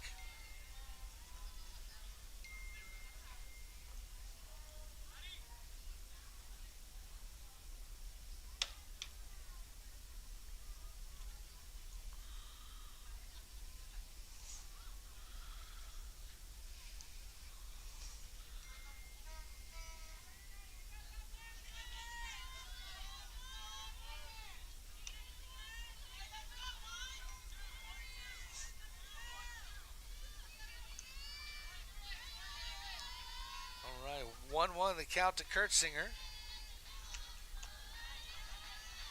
And that one missing low for ball 2. Also, they're going to say it didn't hit her then. It did hit her, but she was attempted the bunt. Oh, okay. So when you're attempting the bunt, Pulled it back. Yep, it is a strike.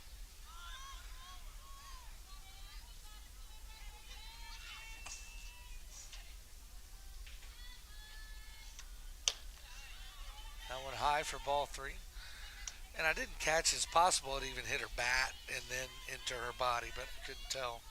Yeah, can I know if you're hit with the baseball or the softball in the act of a swing, then it's considered a strike. And 3-1 the count to Kurtzinger. Lockhart looking for that second out. That one's fouled back into the screen and over the press box.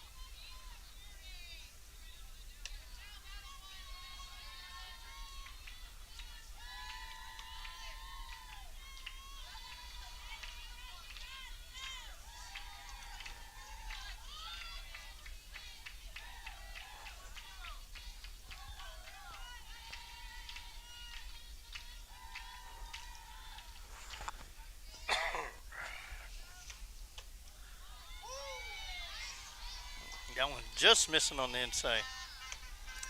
And that'll load the bases up for the Grizzlies. And that'll bring up number 12, Allie Johnson for the Grizzlies. So Johnson with a big opportunity with the bases loaded. Lockhart only has one out. They desperately like to get out of this inning without giving up any more runs. Espinosa will set her up on the outside. And this is the second time that Allie Johnson has come up to the plate with bases loaded.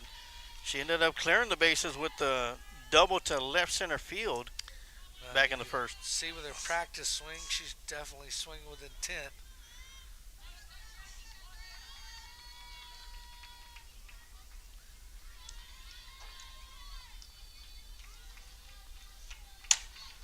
And she gets all of that one. It's headed out to center field. And great catch at the warning track by Mavis. She gets it in. They'll score one on the sacrifice. Yeah, great catch almost right at the fence by Mavis to save a couple runs there. Had to move Garcia to third and Kurt Singer to second. Number 2, Jaslyn Dobbins up to bat.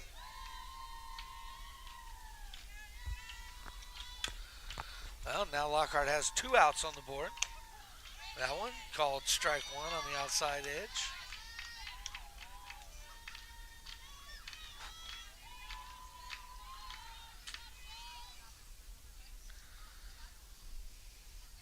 That wind we were contending with earlier has really died down here as the sun's gone down. It's getting pretty still out there now. That one swung on and fouled off down the right-hand side. And Betancourt will be ahead. No balls, 2 strikes in the count. Now you got some pitches to play with to try to find that third strike.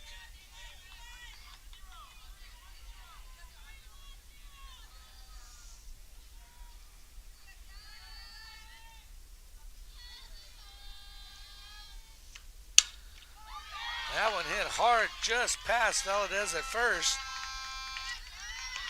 And Kurtzinger will round and score.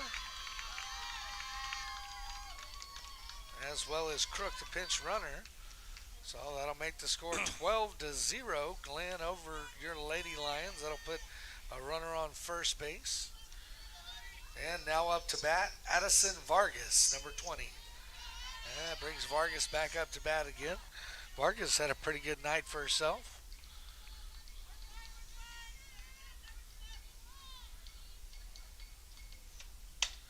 And there's one hit out to left field. That'll drop in the gap and bounces over Rodriguez. They might catch Vargas here at second. And Vargas is into second. They'll score another one on the back end of that one as Dobbins is able to come across home plate. That'll make the score 13-0. And it seems like now would be a good time for a timeout. Try to reset things. It looks like he'll let him go. Now batting number 8, Isabella Laredo. Yeah, Laredo's reached on a fielder's choice and an error on the bunt throw, on the throw to first base after bunting the ball. And she pops that one up on the left-hand side. Villarreal on a good run. And Villarreal overruns it and misses it. That'll score Vargas from second.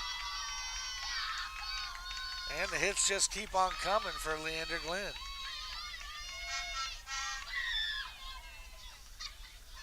Now batting for the Grizzlies, number 1, Bryn Camacho.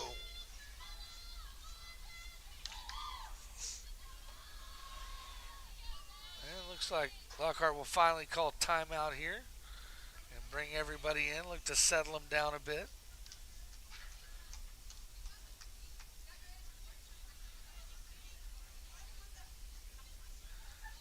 And Lockhart facing a tough uphill climb here, down 14-0 in the top of the third. Lockhart's given up 14 hits. Lockhart with only one hit on the night. Lockhart has yet to go all the way through their order. I think when they come back out, I believe Rodriguez will be up, which will be the top of the order. But the story of the night so far has been the bats of these Glen Grizzlies. Yeah, as you mentioned, 5 runs in the first, 1 in the top of the second, and so far here, 8 in the top of the third with 2 outs. Well, the Grizzlies are just abusing that softball. And they are the Grizzlies on their 12th batter of the inning. The number 9 hitter, Brent Camacho.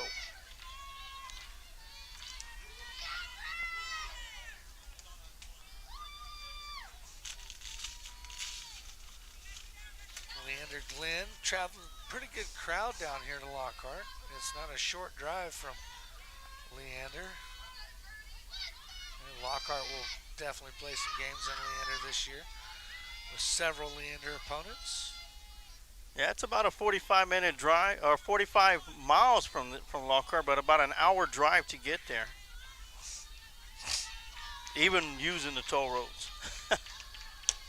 Swing and a miss for Camacho, strike 1. Of course, I had an opportunity to call of Leander Glen Grizzly boys basketball by-district game at Glen High School.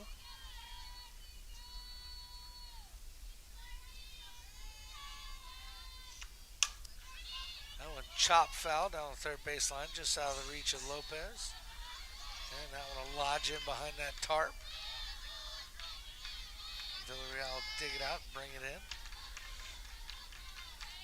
And Camacho is 1 for 2 tonight with a bunt single, stolen base, and a run scored. So Betancourt finds herself ahead, 2 strikes again. She'll look to see if she can finish this one and get out of the inning. Chopper back to Betancourt, fields it clean, and gets the out at 1 to end the half. So Lockhart gives up 8 that inning. You're watching Lady Lions softball here on Lions Pride Sports Broadcast. We'll take a quick break and we'll be back here in just a moment with more softball.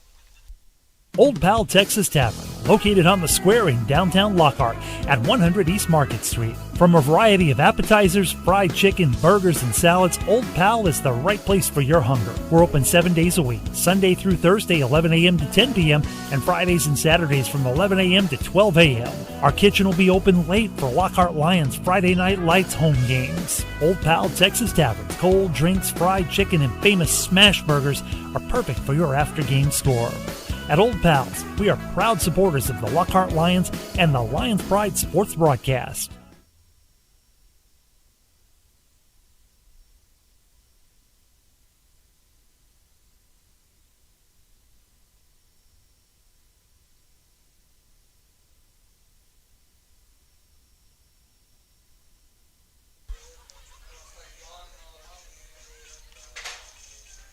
And we are back for the bottom of the third inning, where the Lady Lions trail by a score of 14-0 as they try to get things going, as we are back to the top of the lineup with Evelyn Rodriguez.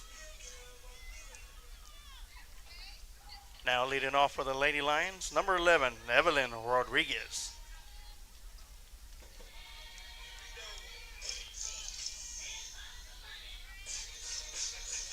So once again, Rodriguez will step into the batter's box.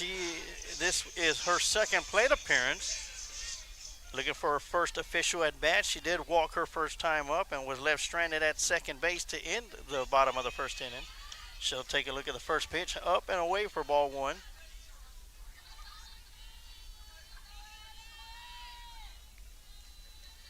And the on-deck circle for the Lady Lions, number 9, Marissa Sosa.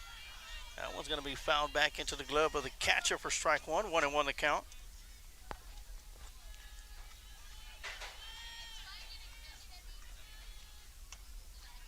That's going to be up and in and out of the strike zone for ball 2. 2-1 the count. Mentioned before, Marissa Sosa's in the on-deck circle. Presley Mavis in the hole for the Lady Lions.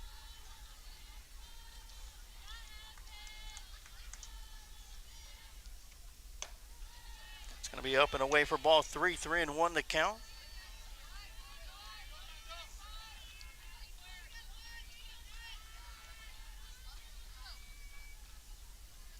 Crowding the plate just a little bit more. Big swing and a miss. For strike 2, that's going to make the count full. And 3 balls and 2 strikes.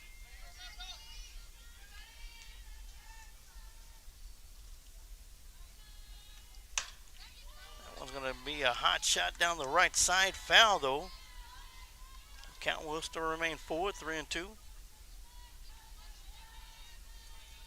Still on the mound, wheeling and dealing for the Glen Grizzlies, Madeline Butler. 3-2 pitch, swing and a miss for strike 3 and out number 1 here in the bottom of the 3rd inning. Now up to bat for the Lady Lions, number 9, Marissa Sosa.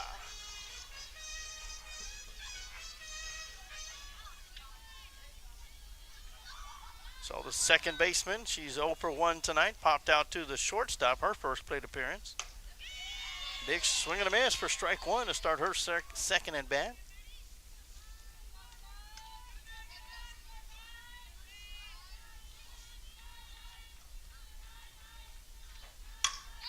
That one's going to be a hot shot hit towards left center field. Sosa on her horse, rounding first on her way to second for a stand-up double.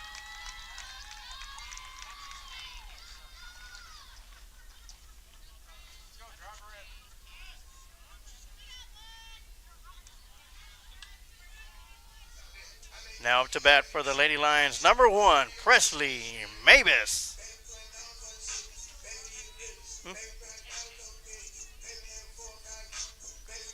Now batting for the Lady Lions, number 1, Presley Mavis.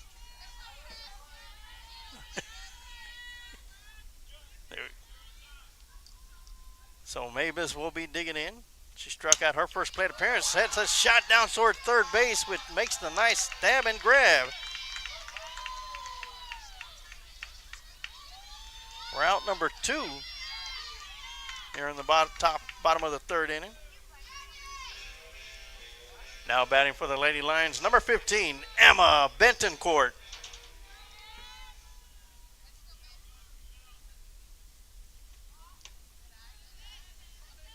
So before this bottom of the 3rd inning, the only hit for the game for the Lady Lions came off the bat of Emma Bentoncourt. She'll take a look at the first pitch for ball 1.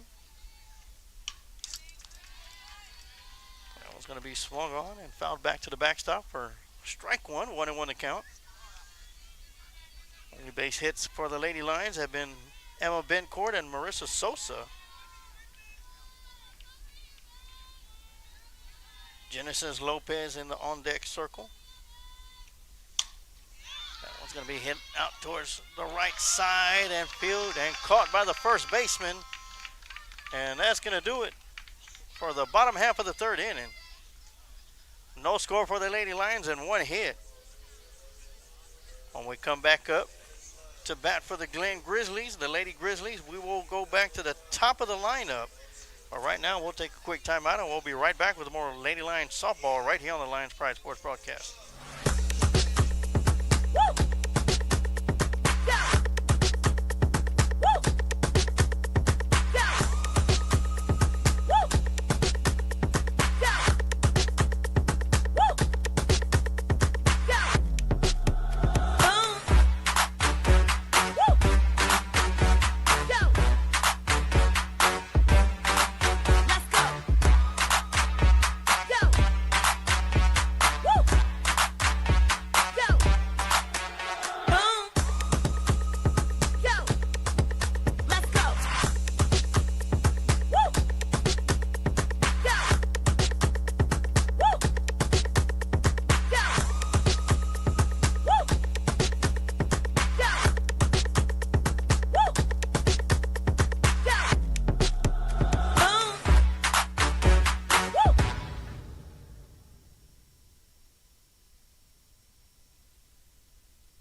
And we are back with Brooke Cantu stepping into the batter's box. This is going to be her 4th plate appearance, leading things off here in the top of the 4th inning.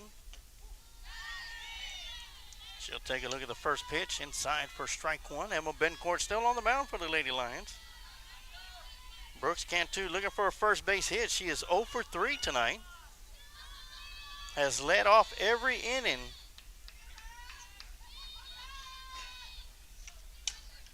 For the Lady Grizzlies. She'll swing and foul that one away for strike 2. She struck out in the first, flew out to right field in the second, and then lined out to the left fielder back in the 3rd inning. And here we are in the top of the 4th inning, leading things off once again.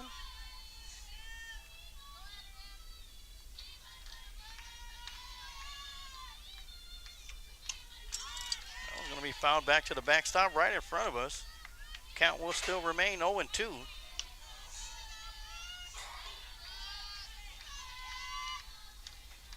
Deanna Daly in the on-deck circle for the Grizzlies.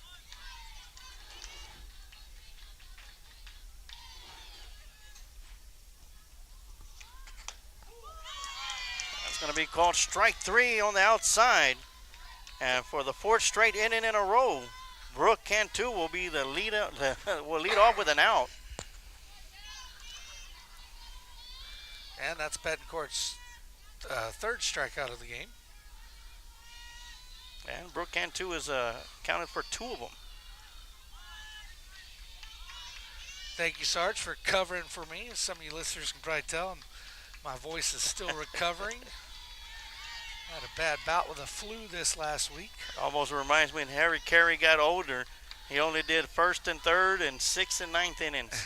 Had to take a breather in between. Well, I remember we had a football game where I had hardly any voice at all, where I just gave a comment here and there. That pitch, a strike on the outside edge for Betancourt. Scared some fans. They thought we had a ghost in the building with this.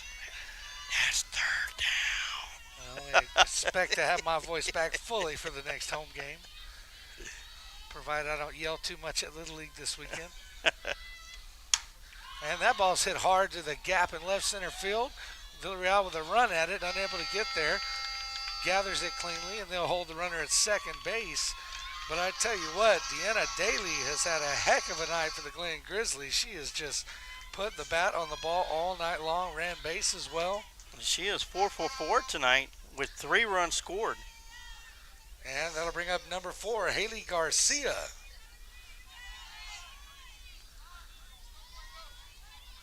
Four for 4. I think she scored every time. And there's a ball hit straight to Villarreal and a good catch out there in left field. That's the 2nd time she's had a rope hit right at her and done a good job to track it and make the catch.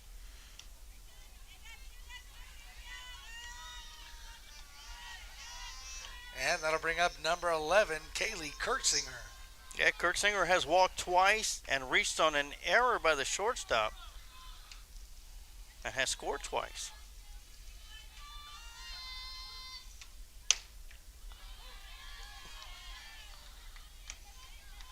That one's just missing a little high.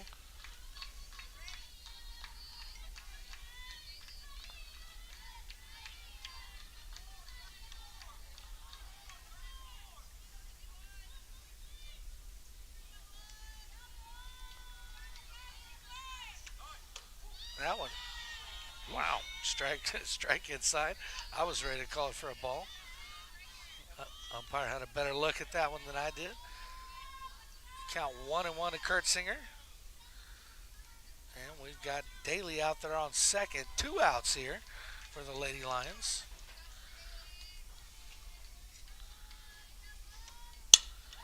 That ball hit hard and caught easy by Gigi Lopez, and Lockhart has their best defensive half inning of the night, giving up 0 in the top of the 4th. We'll see if the Lady Lions can get the bats going. They started 2 in that last half inning. And this is the first inning where Lockhart defense didn't have to stay out there for more than 9 batters.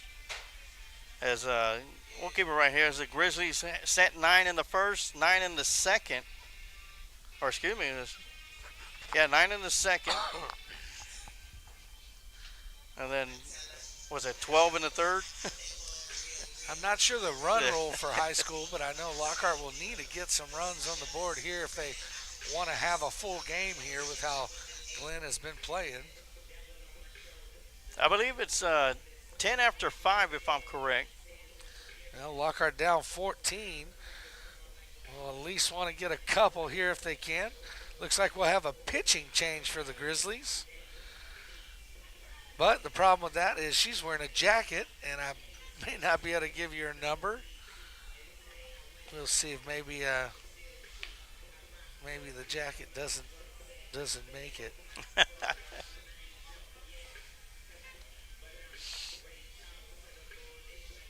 Let's see if I can use deduction with the other numbers I see warming up. Looks like they have made some substitutions.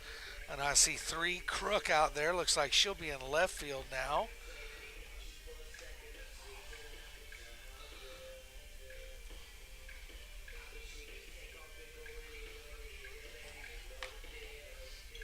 And I would assume that would make her take her jacket off because it is not part of a uniform.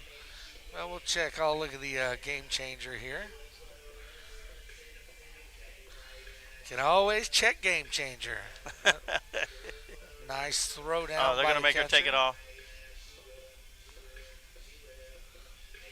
Well, I think That's they got to 10. see. Yeah, they got to let her see the number. That's going to be Vitella. Yeah, Vitella in the mount in the circle. Don't have a first name for her. If anyone from the Glen side is tuning in tonight, let us know in the comments. Oh, yeah. Once again, thank everybody for tuning in. Due. Yeah, whether you're watching on our Facebook page or on our YouTube channel, hope you're enjoying tonight's broadcast. And up to bat for the Lady Lions, number 10, Genesis Gigi Lopez. Yeah, let us know where you're watching tonight's contest from. Lopez swings on the first pitch and chops it to shortstop. Nice stretch made on first base to secure that out. That's Vargas playing first base. And so Lockhart 1 up, 1 down. Now batting for the Lady Lions, number 5, Sabrina Ariza. And bring Ariza up, and Danica Valadez in the on-deck circle. That one just missing the elbow of Ariza. And Ariza's 0 for 1 tonight. Grounded out to the shortstop back in the bottom half of the second inning.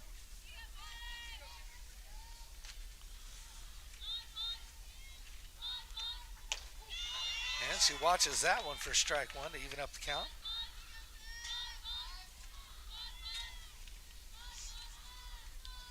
Vitella looking pretty good with her first 2 pitches.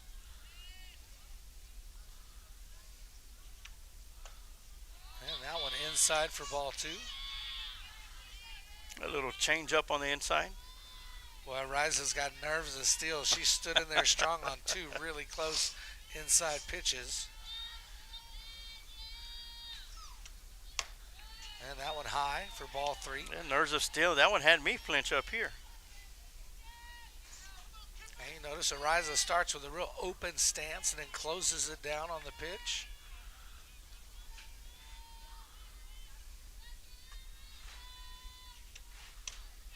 And that change up high for ball 4. So Vitella will walk her first batter. That'll put Ariza on. And coming up next for the Lady Lions is number 12, Danica Valadez. And Valadez looking for her first official at bat. She did walk her first plate appearance and was left stranded at first base.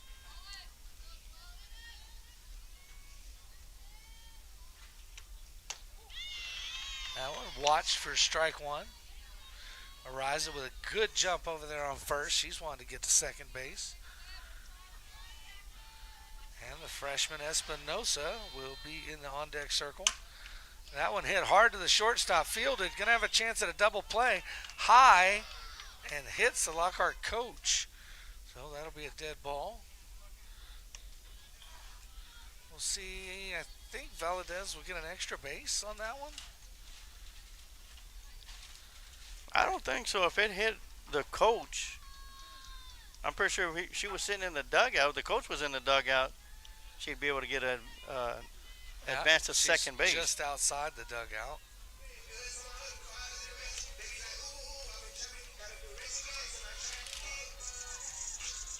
All right, so Valadez will be on first. Now batting number 3, Ariana Espinoza.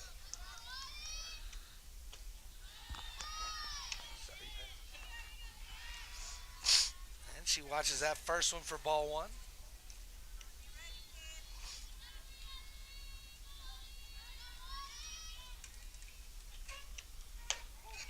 And she holds on that one outside, but it's called strike 1.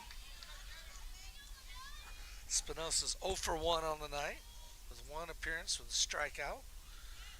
She'll be looking to better that performance here. And takes a cut, gets a piece of that one. That'll bring her count to 1 ball, 2 strikes.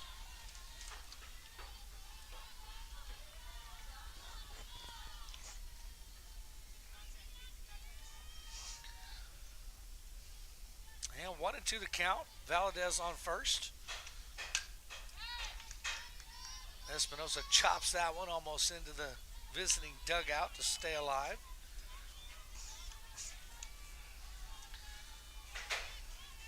It's one of the things Espinosa does really well. I've had the pleasure and opportunity to coach her. She does a really good job staying alive when she's behind in the count. And that one high, even up the count. Really like to see her get on base. She's a special base runner. She's quick and she's savvy, and she really has a way to move around those base pads. 2-2 pitch. Swung on and fouled back. Confidence building for the young freshman here in her second at bat tonight.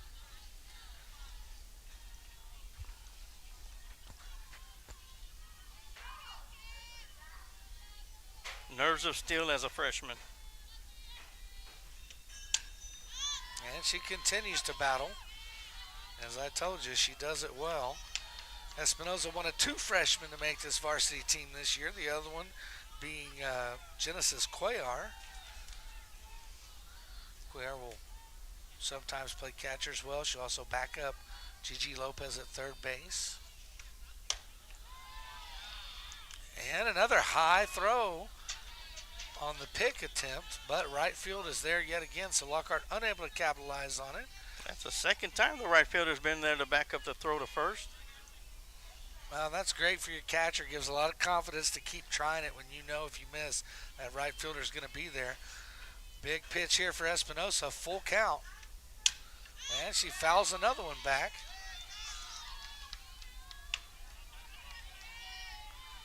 So that was the 9th pitch of the at-bat for Espinosa.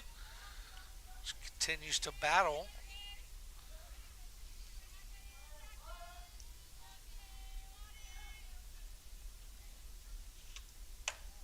And ball 4 gets her on base.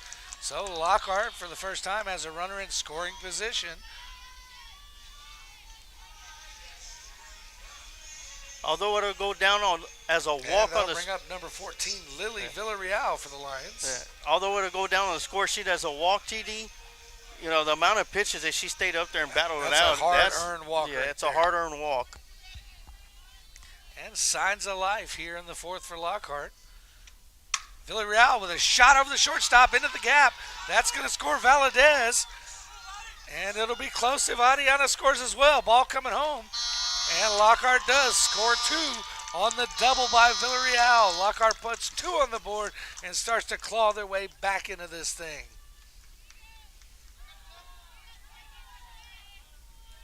And back to the top of the lineup for the Lady Lions. It is number 11, Evelyn Rodriguez. Yeah, Rodriguez coming in, batting 0 for 1 with a walk and a strikeout, which came on her last batting appearance back in the bottom of the 3rd. Lockhart working hard on the 2-out rally here as their first of 2 left-handers comes up. Be Sosa on deck behind her. She'll watch the first one for ball 1.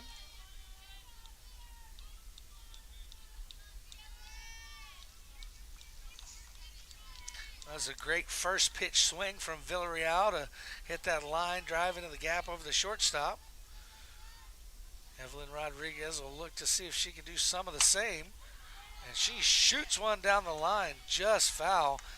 So that's a hit that both Rodriguez and Sosa as left-handers do really well. They've both at different times put one into that right field corner. A lot of times that ends up as a triple, but I would say with the way this right fielder's playing as close to the line as she is, probably be more like a double. She's done a great job out there in right field. So 1-1, the count to Rodriguez. That one hit hard, fly ball. Center fielder's underneath it, and she makes the catch for the third out. So Lockhart puts up 2 there and close the gap, but they'll still be down by 12 heading into the top of the 5th. We'll go ahead and take a quick break here. You're watching Lockhart Lady Lions softball right here on Lions Pride Sports Broadcast. If you're looking to cherish that special moment in photos, Warren Yanez Photography is the one to call. Lockhart High School sophomore and Lions Pride Sports broadcast videographer Warren Yanez is a very talented young man with the inspiration and determination to capture the photos that will create an everlasting memory. Warren Yanez Photography has flexible scheduling, with shoot locations available within the Lockhart perimeter. If you are interested in having Warren photograph yourself, your family, and pets, he graciously accepts love offerings and tips as a way to continue nurturing and refining his God-given talents. For more info, you can contact Warren Yanez Photography at 512-855-3106.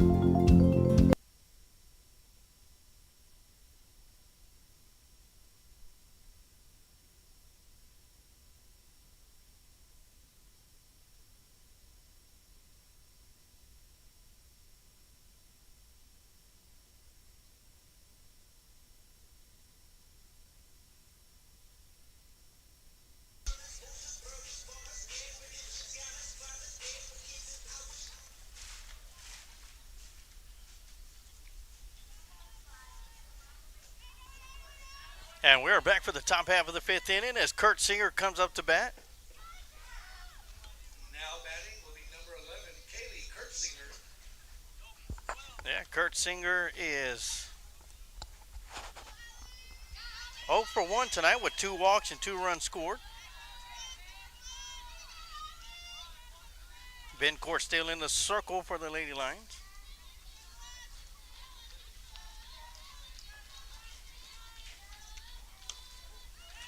And Kurt Singer will take a look at the first pitch for strike 1. We're talking about players having a good night. Kurt Singer's had a pretty good night as well.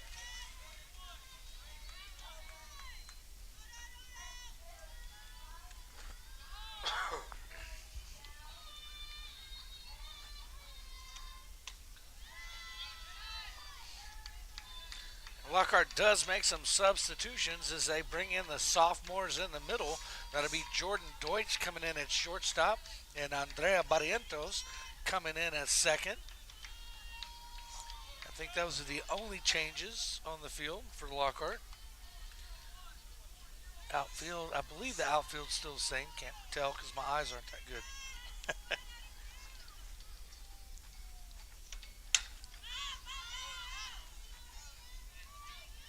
That one popped up and back for strike 2.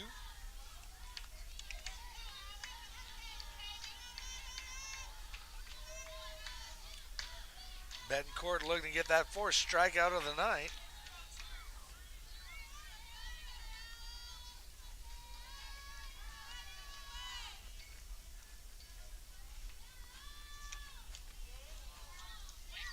Well, she gets another first on the night, and that's her first hit batter of the game.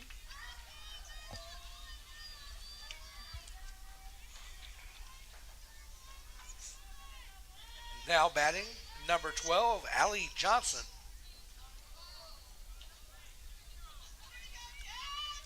Correction, number 2, Jaslyn Dobbins. Was that 12 that just batted? I guess I got off by 1. My apologies to that young lady. That ball hit hard to center and falls just at the bottom of the fence. Maybe this will be bringing it in. There'll be a play at home maybe. No, they think better of it and hold up at third. A big shot there by Jaslyn Dobbins. Now batting, number 20, Addison Vargas. Now to bring Vargas back up. She's had a big game.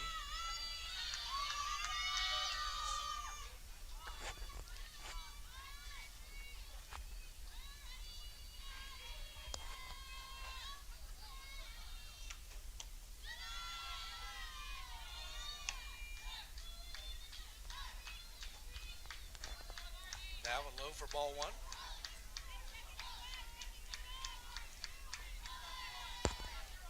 And Jaslyn Dobbins is 2 for 3 tonight. 2 runs scored.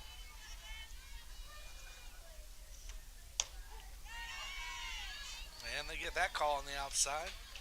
As Betancourt really spun that one, you could see it tailing.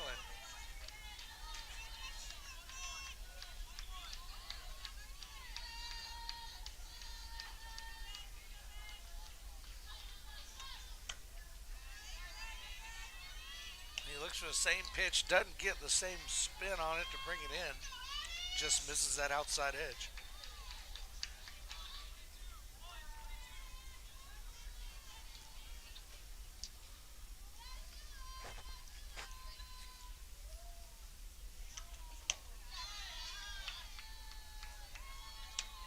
A little bit of some chin music up and in.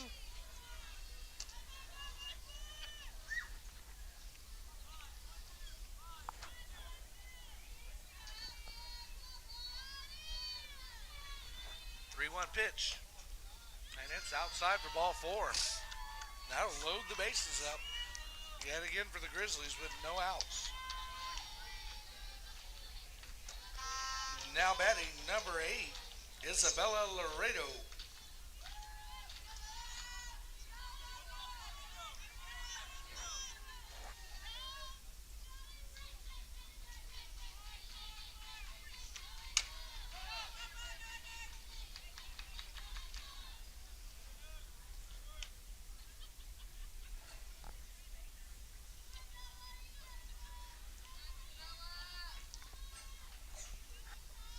Laredo fouls that first one off for strike 1.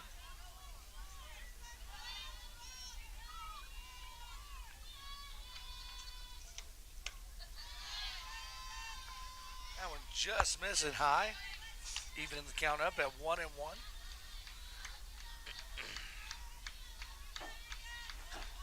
Bases are loaded, but Lockhart not playing 9-1-1, meaning they're not looking to go home. They're probably just trying to get the first out they can at first or any other base. And that one called for strike 2.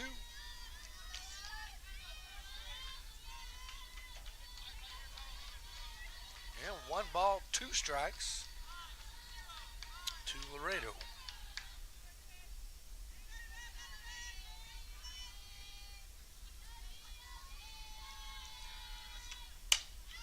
And Laredo hits that one foul down the left side. Sarge, gotta love those last names that are also cities.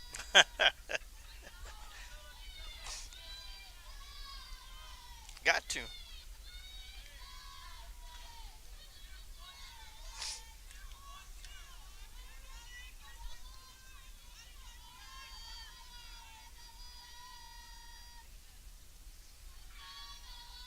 One-two pitch. Foul back to the screen. That one made me jump.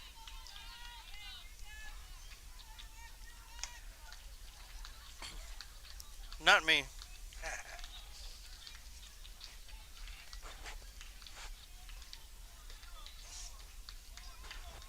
I was getting ready to snatch that one out.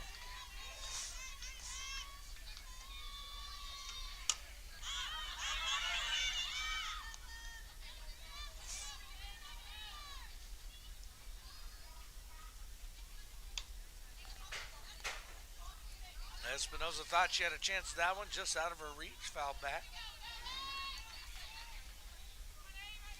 So 1 ball, 2 strikes for the 3rd time coming. Bases still loaded for the Grizzlies.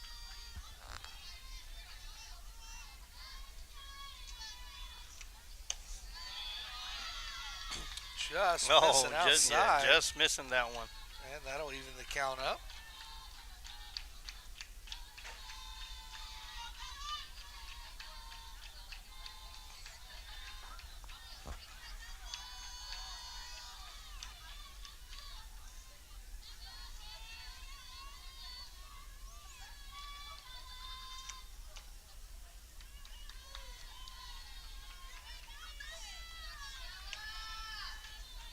Just missing on the inside, full count, 3-2. Yeah, check swing on that one too.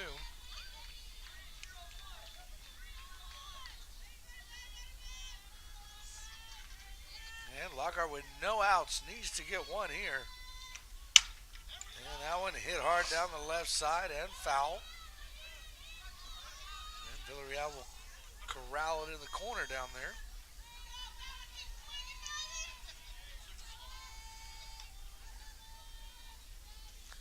Having to get into a situation like this where they have continued to put the bat on the ball, kind of got to go deep into your bucket of pitches and find one you can slide by them, or one where you'll get the call. They've been getting the inside call, and that was the pitch she was going for, but yet again fouled down the left side.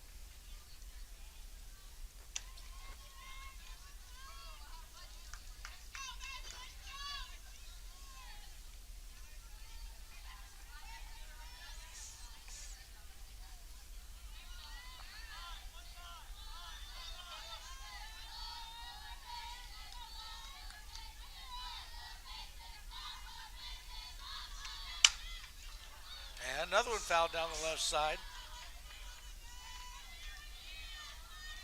So just like Espinosa did for Lockhart, Laredo's doing the same thing, having a long at bat here. This next one will be the 9th pitch of the at bat. And Betancourt looking to slide one by. And another foul ball down the left side.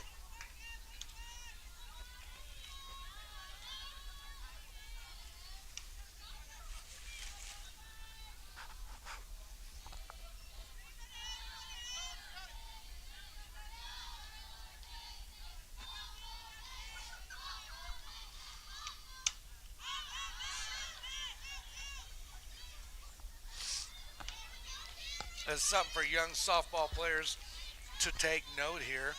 She's now 10 pitches deep in her at bat, and I'm going to tell you, Laredo is locked in.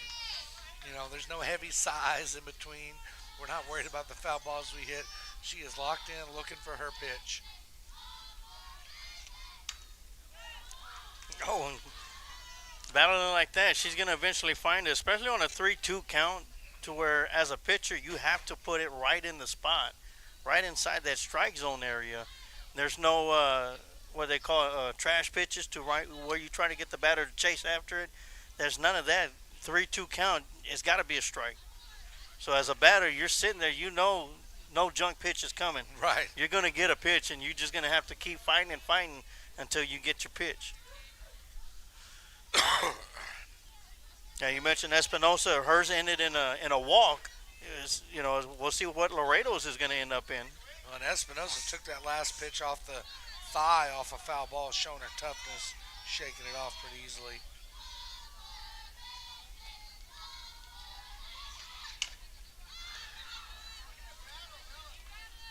Yeah, it's number 12.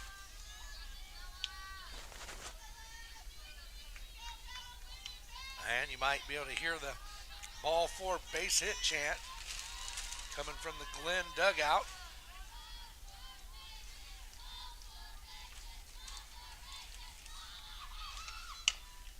And another foul ball.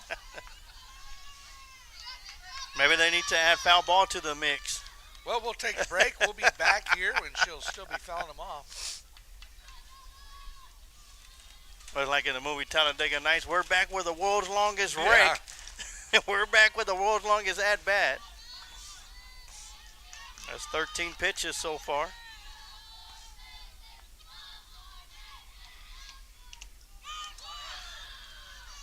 And that'll be strike 3. First base is occupied. Now it's a foul ball. Oh, she fouled it off. Wow. Can't always hear those foul tips with the headphones on. And so pitch 15 upcoming. Oh, yeah.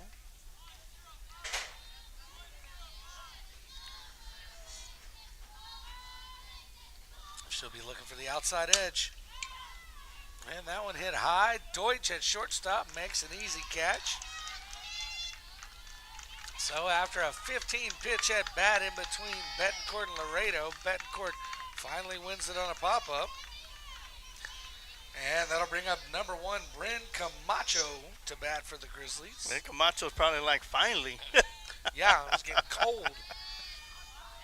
And 1 out now. Lockhart clawing their way back. Bases still loaded.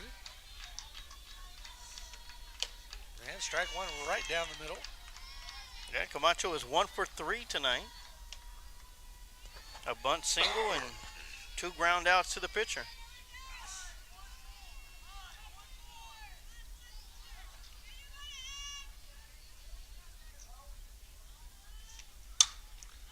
And that ball hit foul down the right side.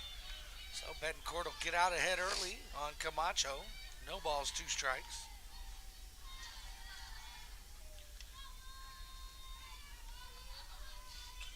And we are now at an hour and 41 minutes into this thing. And we are in the top of the 5th inning. They play 7 full innings in high school softball. Or 10 after 5. And a running diving catch by Rodriguez. And they will score 1 as Johnson comes across the plate. And Dobbins will hold up at second. Great effort there by Rodriguez with a running diving catch. And now batting number 5, Madeline Butler for the Grizzlies.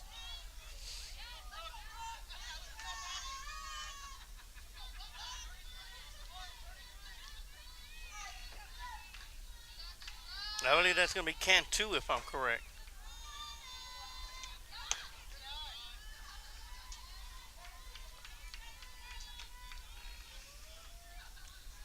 I don't see Cantu. Okay. The leadoff batter, Brooke Cantu. Correction, Cantu at bat.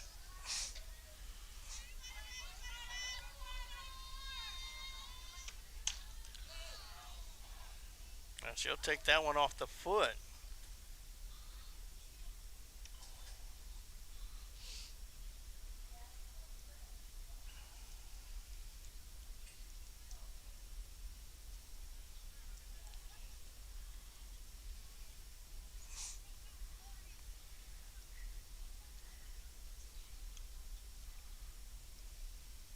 Well, even though we're in the top of the 5th inning, we will head to the bottom of the 5th as soon as Lockhart Lions can get out of the field defensively, and they are within the 10-run rule range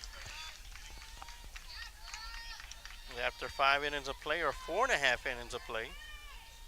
If you're the home team, if you're above leading by 10 runs or more, as a mercy rule. All right, 1-1 to Cantu. And there's strike 2. And Cantu still looking for her first base hit. She is 0 for 4 with 2 strikeouts tonight. And Betancourt and Espinoza have been able to grab that outside corner.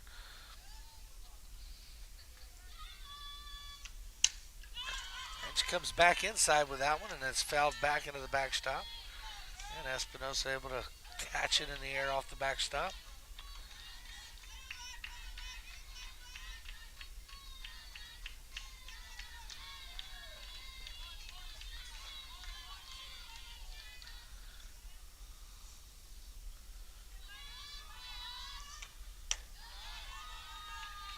That one high for ball 2, evening up the count. 2 balls, 2 strikes to Cantu.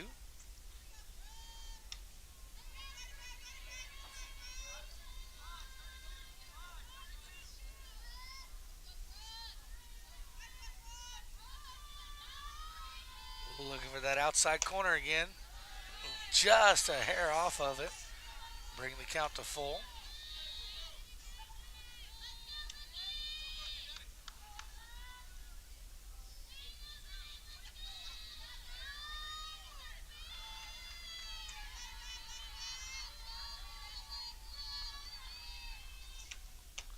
And there's strike 3. And that'll be the 4th strikeout of the game for Betancourt, and she's able to end the 5th. So Lockhart will have to come out. They'll have to score 3 to stay alive here in the bottom of the 5th. We'll keep it right here. And we saw some substitutions into the game on the defensive side for Lockhart. They brought in the 2 sophomores in the middle, Jordan Deutsch or Shorty and Andrea Barrientos. We'll see where they fall in the lineup. Got to think we'll probably get a chance to see both of them coming up to bat. Both of them have good bats and plenty of power, and both are good base runners. And Barrientos went to second base. She'll probably be batting in the spot of Marissa Sosa. And it looks like Barrientos will be first up to bat, it looks like. And she'll be followed by Mavis. So, yep, she goes into the 2 slot.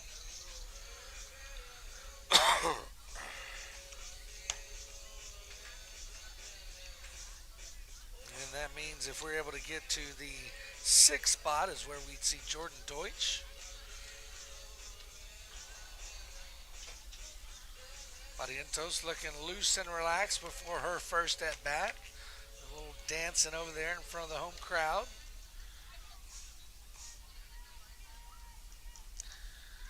And so this is Vitella on the mound, or the rubber, so to speak, for the Glen Grizzlies. She did give up 2. Now batting number 2, Andrea Barrientos.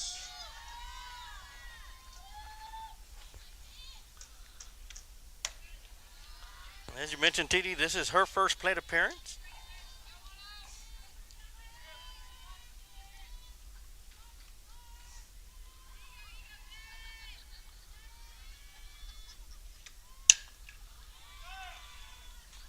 Barrientos hits a shot down the left-hand side, just missing hugging that bag to stay fair. So early on the pitch, indicating she's got no problem with the speed of Vitella. Barrientos, one of the stronger players that I've ever had the opportunity to coach. And she takes that one just off the jersey. And so after being hit by a pitch, she'll be on base. If you're going to get hit by a pitch, that's the way to do it. Just nothing but fabric. And that'll bring up number 1, Presley Mavis. And Mavis is 0 for 2 tonight with a strikeout and lined out.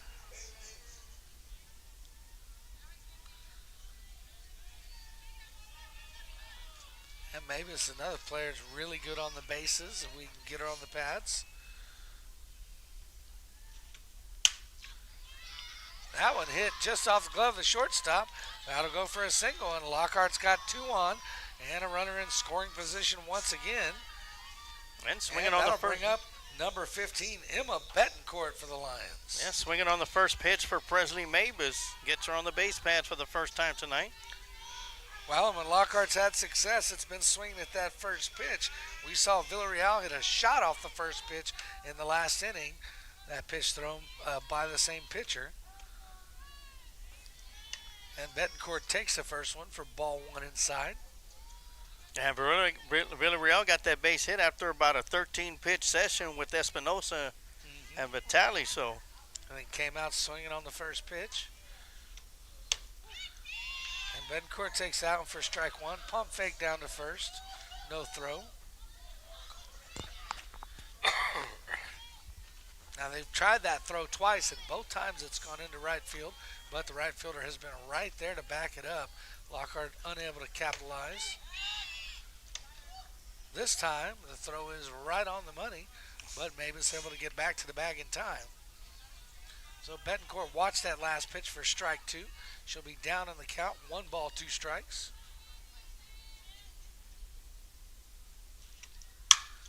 And she takes a cut at this one, hit hard to the shortstop, and missed at first. Couldn't dig it. Throw was a little bit short, so Lockhart will load the bases up. And now coming up to bat is number 10, Gigi Lopez. I tell you what, TD, Presley Mavis took off. Yeah, she took off, and by the time she was getting to second, the shortstop had to take a look at her, realizing she wasn't going to have a play, and had to reset herself and throw it to first, and ended up throwing it in the dirt. So, great job by Mavis in that speed. Speed kills. This is big for the Lady Lions because they need 3 to stay alive and avoid the run rule in this thing, and they've got 3 on the bases with no outs, and a big hitter up, and you've also got Shorty Deutsch in the on-deck circle. Actually, they need 4. They need to get to 6. Yeah. And that one's just inside for ball 1. Yeah, but like you mentioned, bases loaded, nobody out. A big opportunity for the Lady Lions here in the bottom half of the 5th.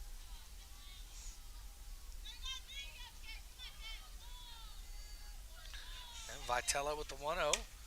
Gigi takes a hard cut at that one and fouls it back over the backstop into the crowd. And Lopez looking for her first base hit. Excuse me, she is over 2. Grounded out to the shortstop both times.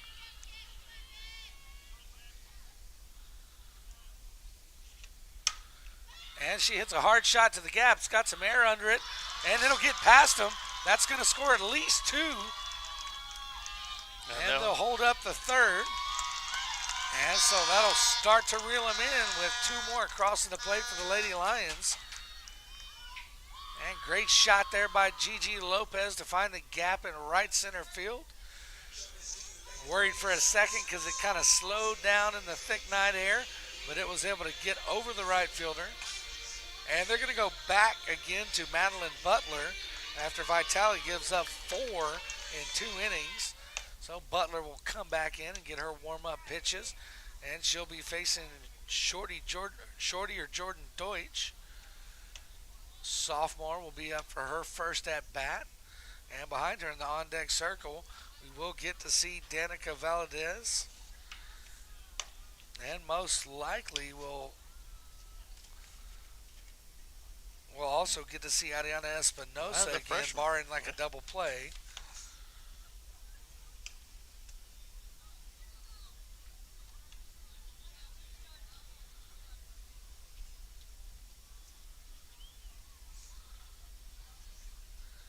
So after having a little hard time getting on the base paths for the Lady Lions, the first 4 batters that have come out to bat have reached base.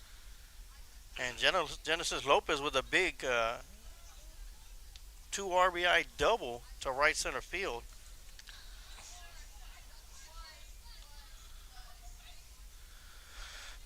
And Lockhart does have a couple reserve players who, at times have had some magic in their bat. One of them being Gina Nieto.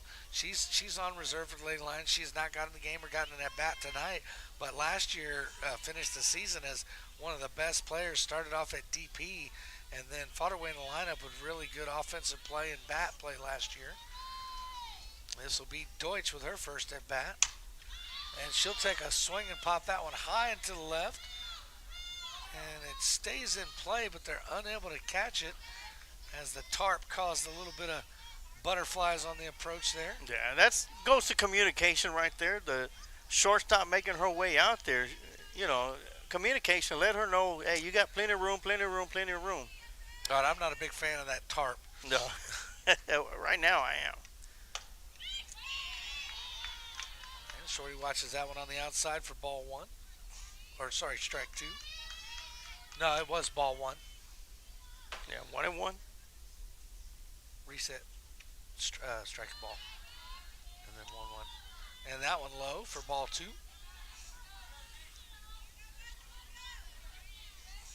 A shout out to our volunteers doing the music and the scoreboard. Got JV players in here.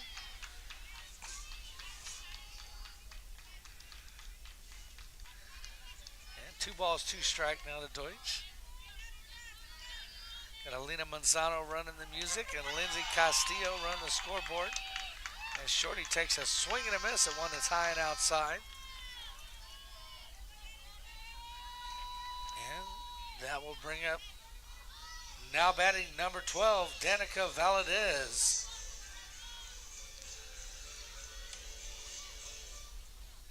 I missed Shorty's introduction on that last one. That one's my bad. Sorry, Shorty knows Coach Tom. She knows I'm sorry. Yeah, Valadez reached on a fielder's choice and a walk. Her first 2 plate appearances. And she pops that one up. Looks like it's going to be for the catcher. And she'll make it. And then all of a sudden we're at 2 outs. And that's going to bring up the freshman Ariana Espinosa. And So Lockhart needs to score 2 to stay alive in this thing. Genesis Lopez at second base. Last time the freshman was up, she had a 15 pitch at bat before she was able to reach on a walk.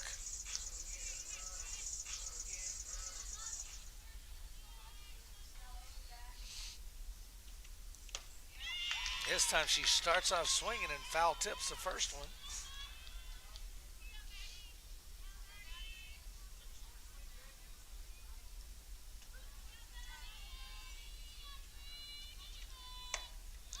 And she holds off that one on the outside.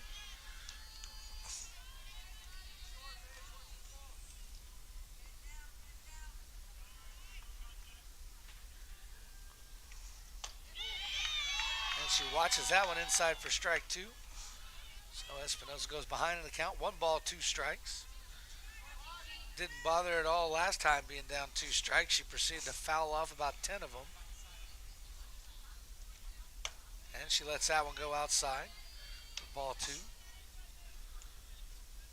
Now keep in mind they did bring Butler back in to try to close this thing out. And that one's inside. That'll be full count to Espinosa. So that long at bat she had was against Vitella.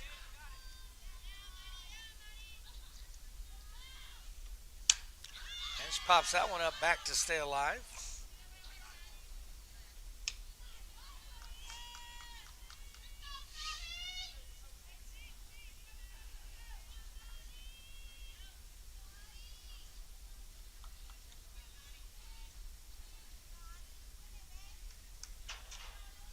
So Espinosa fighting to stay alive and fighting to keep her team alive in this one.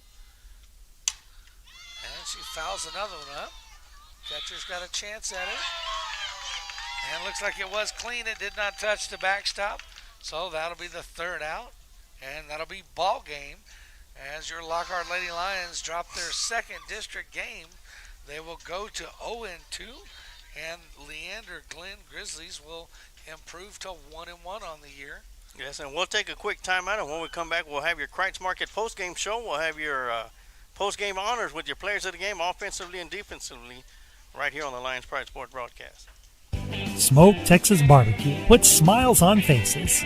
Since 1900, Kreitz Market has been putting smiles on faces with every bite of Smoke Texas Barbecue. Located off of Highway 183 at 619 North Colorado Street in Lockhart, Texas, 5th-generation owner Keith Schmidt continues the tradition of providing the best barbecue in Texas with its award-winning varieties of beef, sausage, and pork meats.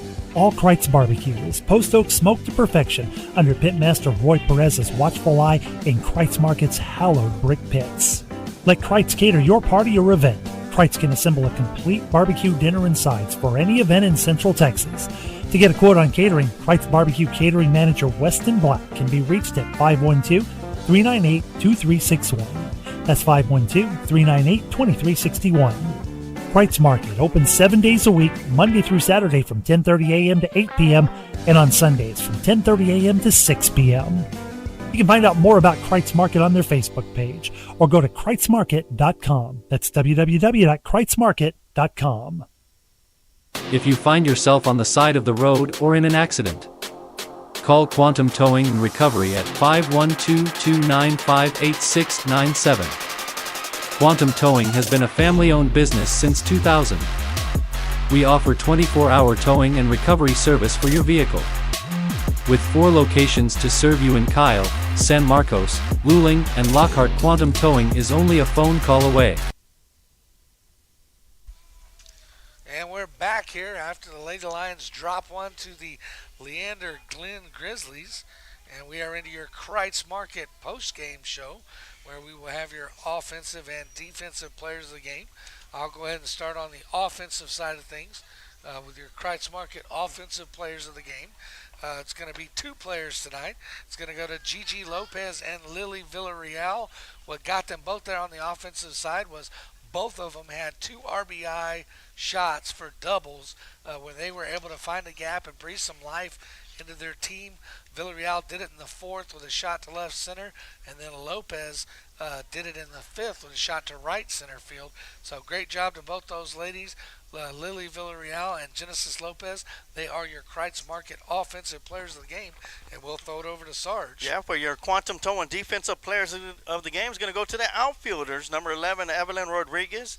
Number 1, Presley Mavis, and number 14, Lily Villarreal. They played some outstanding defense out there in the field. Make some great catches when they really needed the outs, and did a fantastic job out there in the outfield. So congratulations to Rodriguez, Mavis, and Villarreal. You are the quantum toe and defensive players of the game. And each one of them made several really good catches, and also very few mistakes in the outfield. So great job by those three ladies holding it down the outfield for the Lady Lions. They drop a tough one tonight.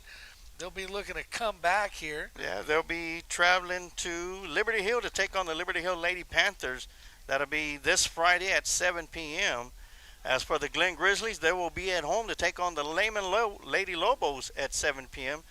And as for the Lions Pride Sports broadcast, we'll be across the road broadcasting the doubleheader of baseball for the Lockhart Lions Varsity baseball crew. I believe they are taking on, I know, Kennedy in the second game and Austin Navarro in the first game. And what day is that? This Friday.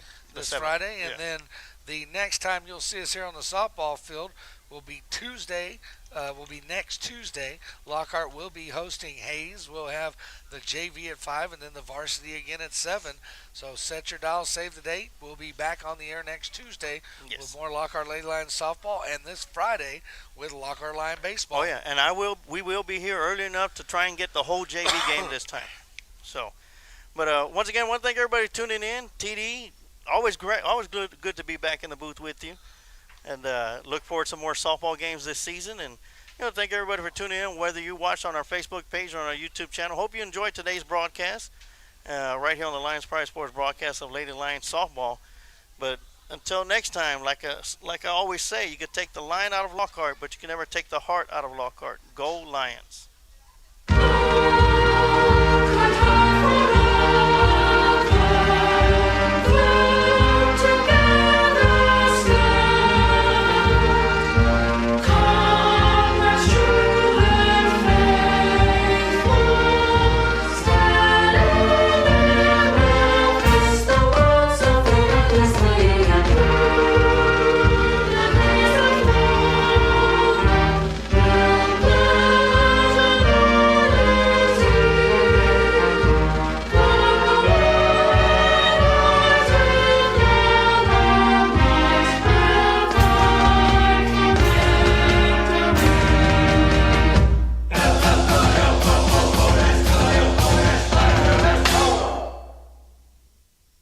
Thank you for watching today's broadcast of Lockhart Lions Sports on the Lions Pride Sports broadcast. Today's broadcast was brought to you by Kent Riddle Properties, Kreitz Market and Quantum Towing. And remember, like the Sarge always says, you can take the lion out of Lockhart, but you can never take the heart out of Lockhart. Go Lions!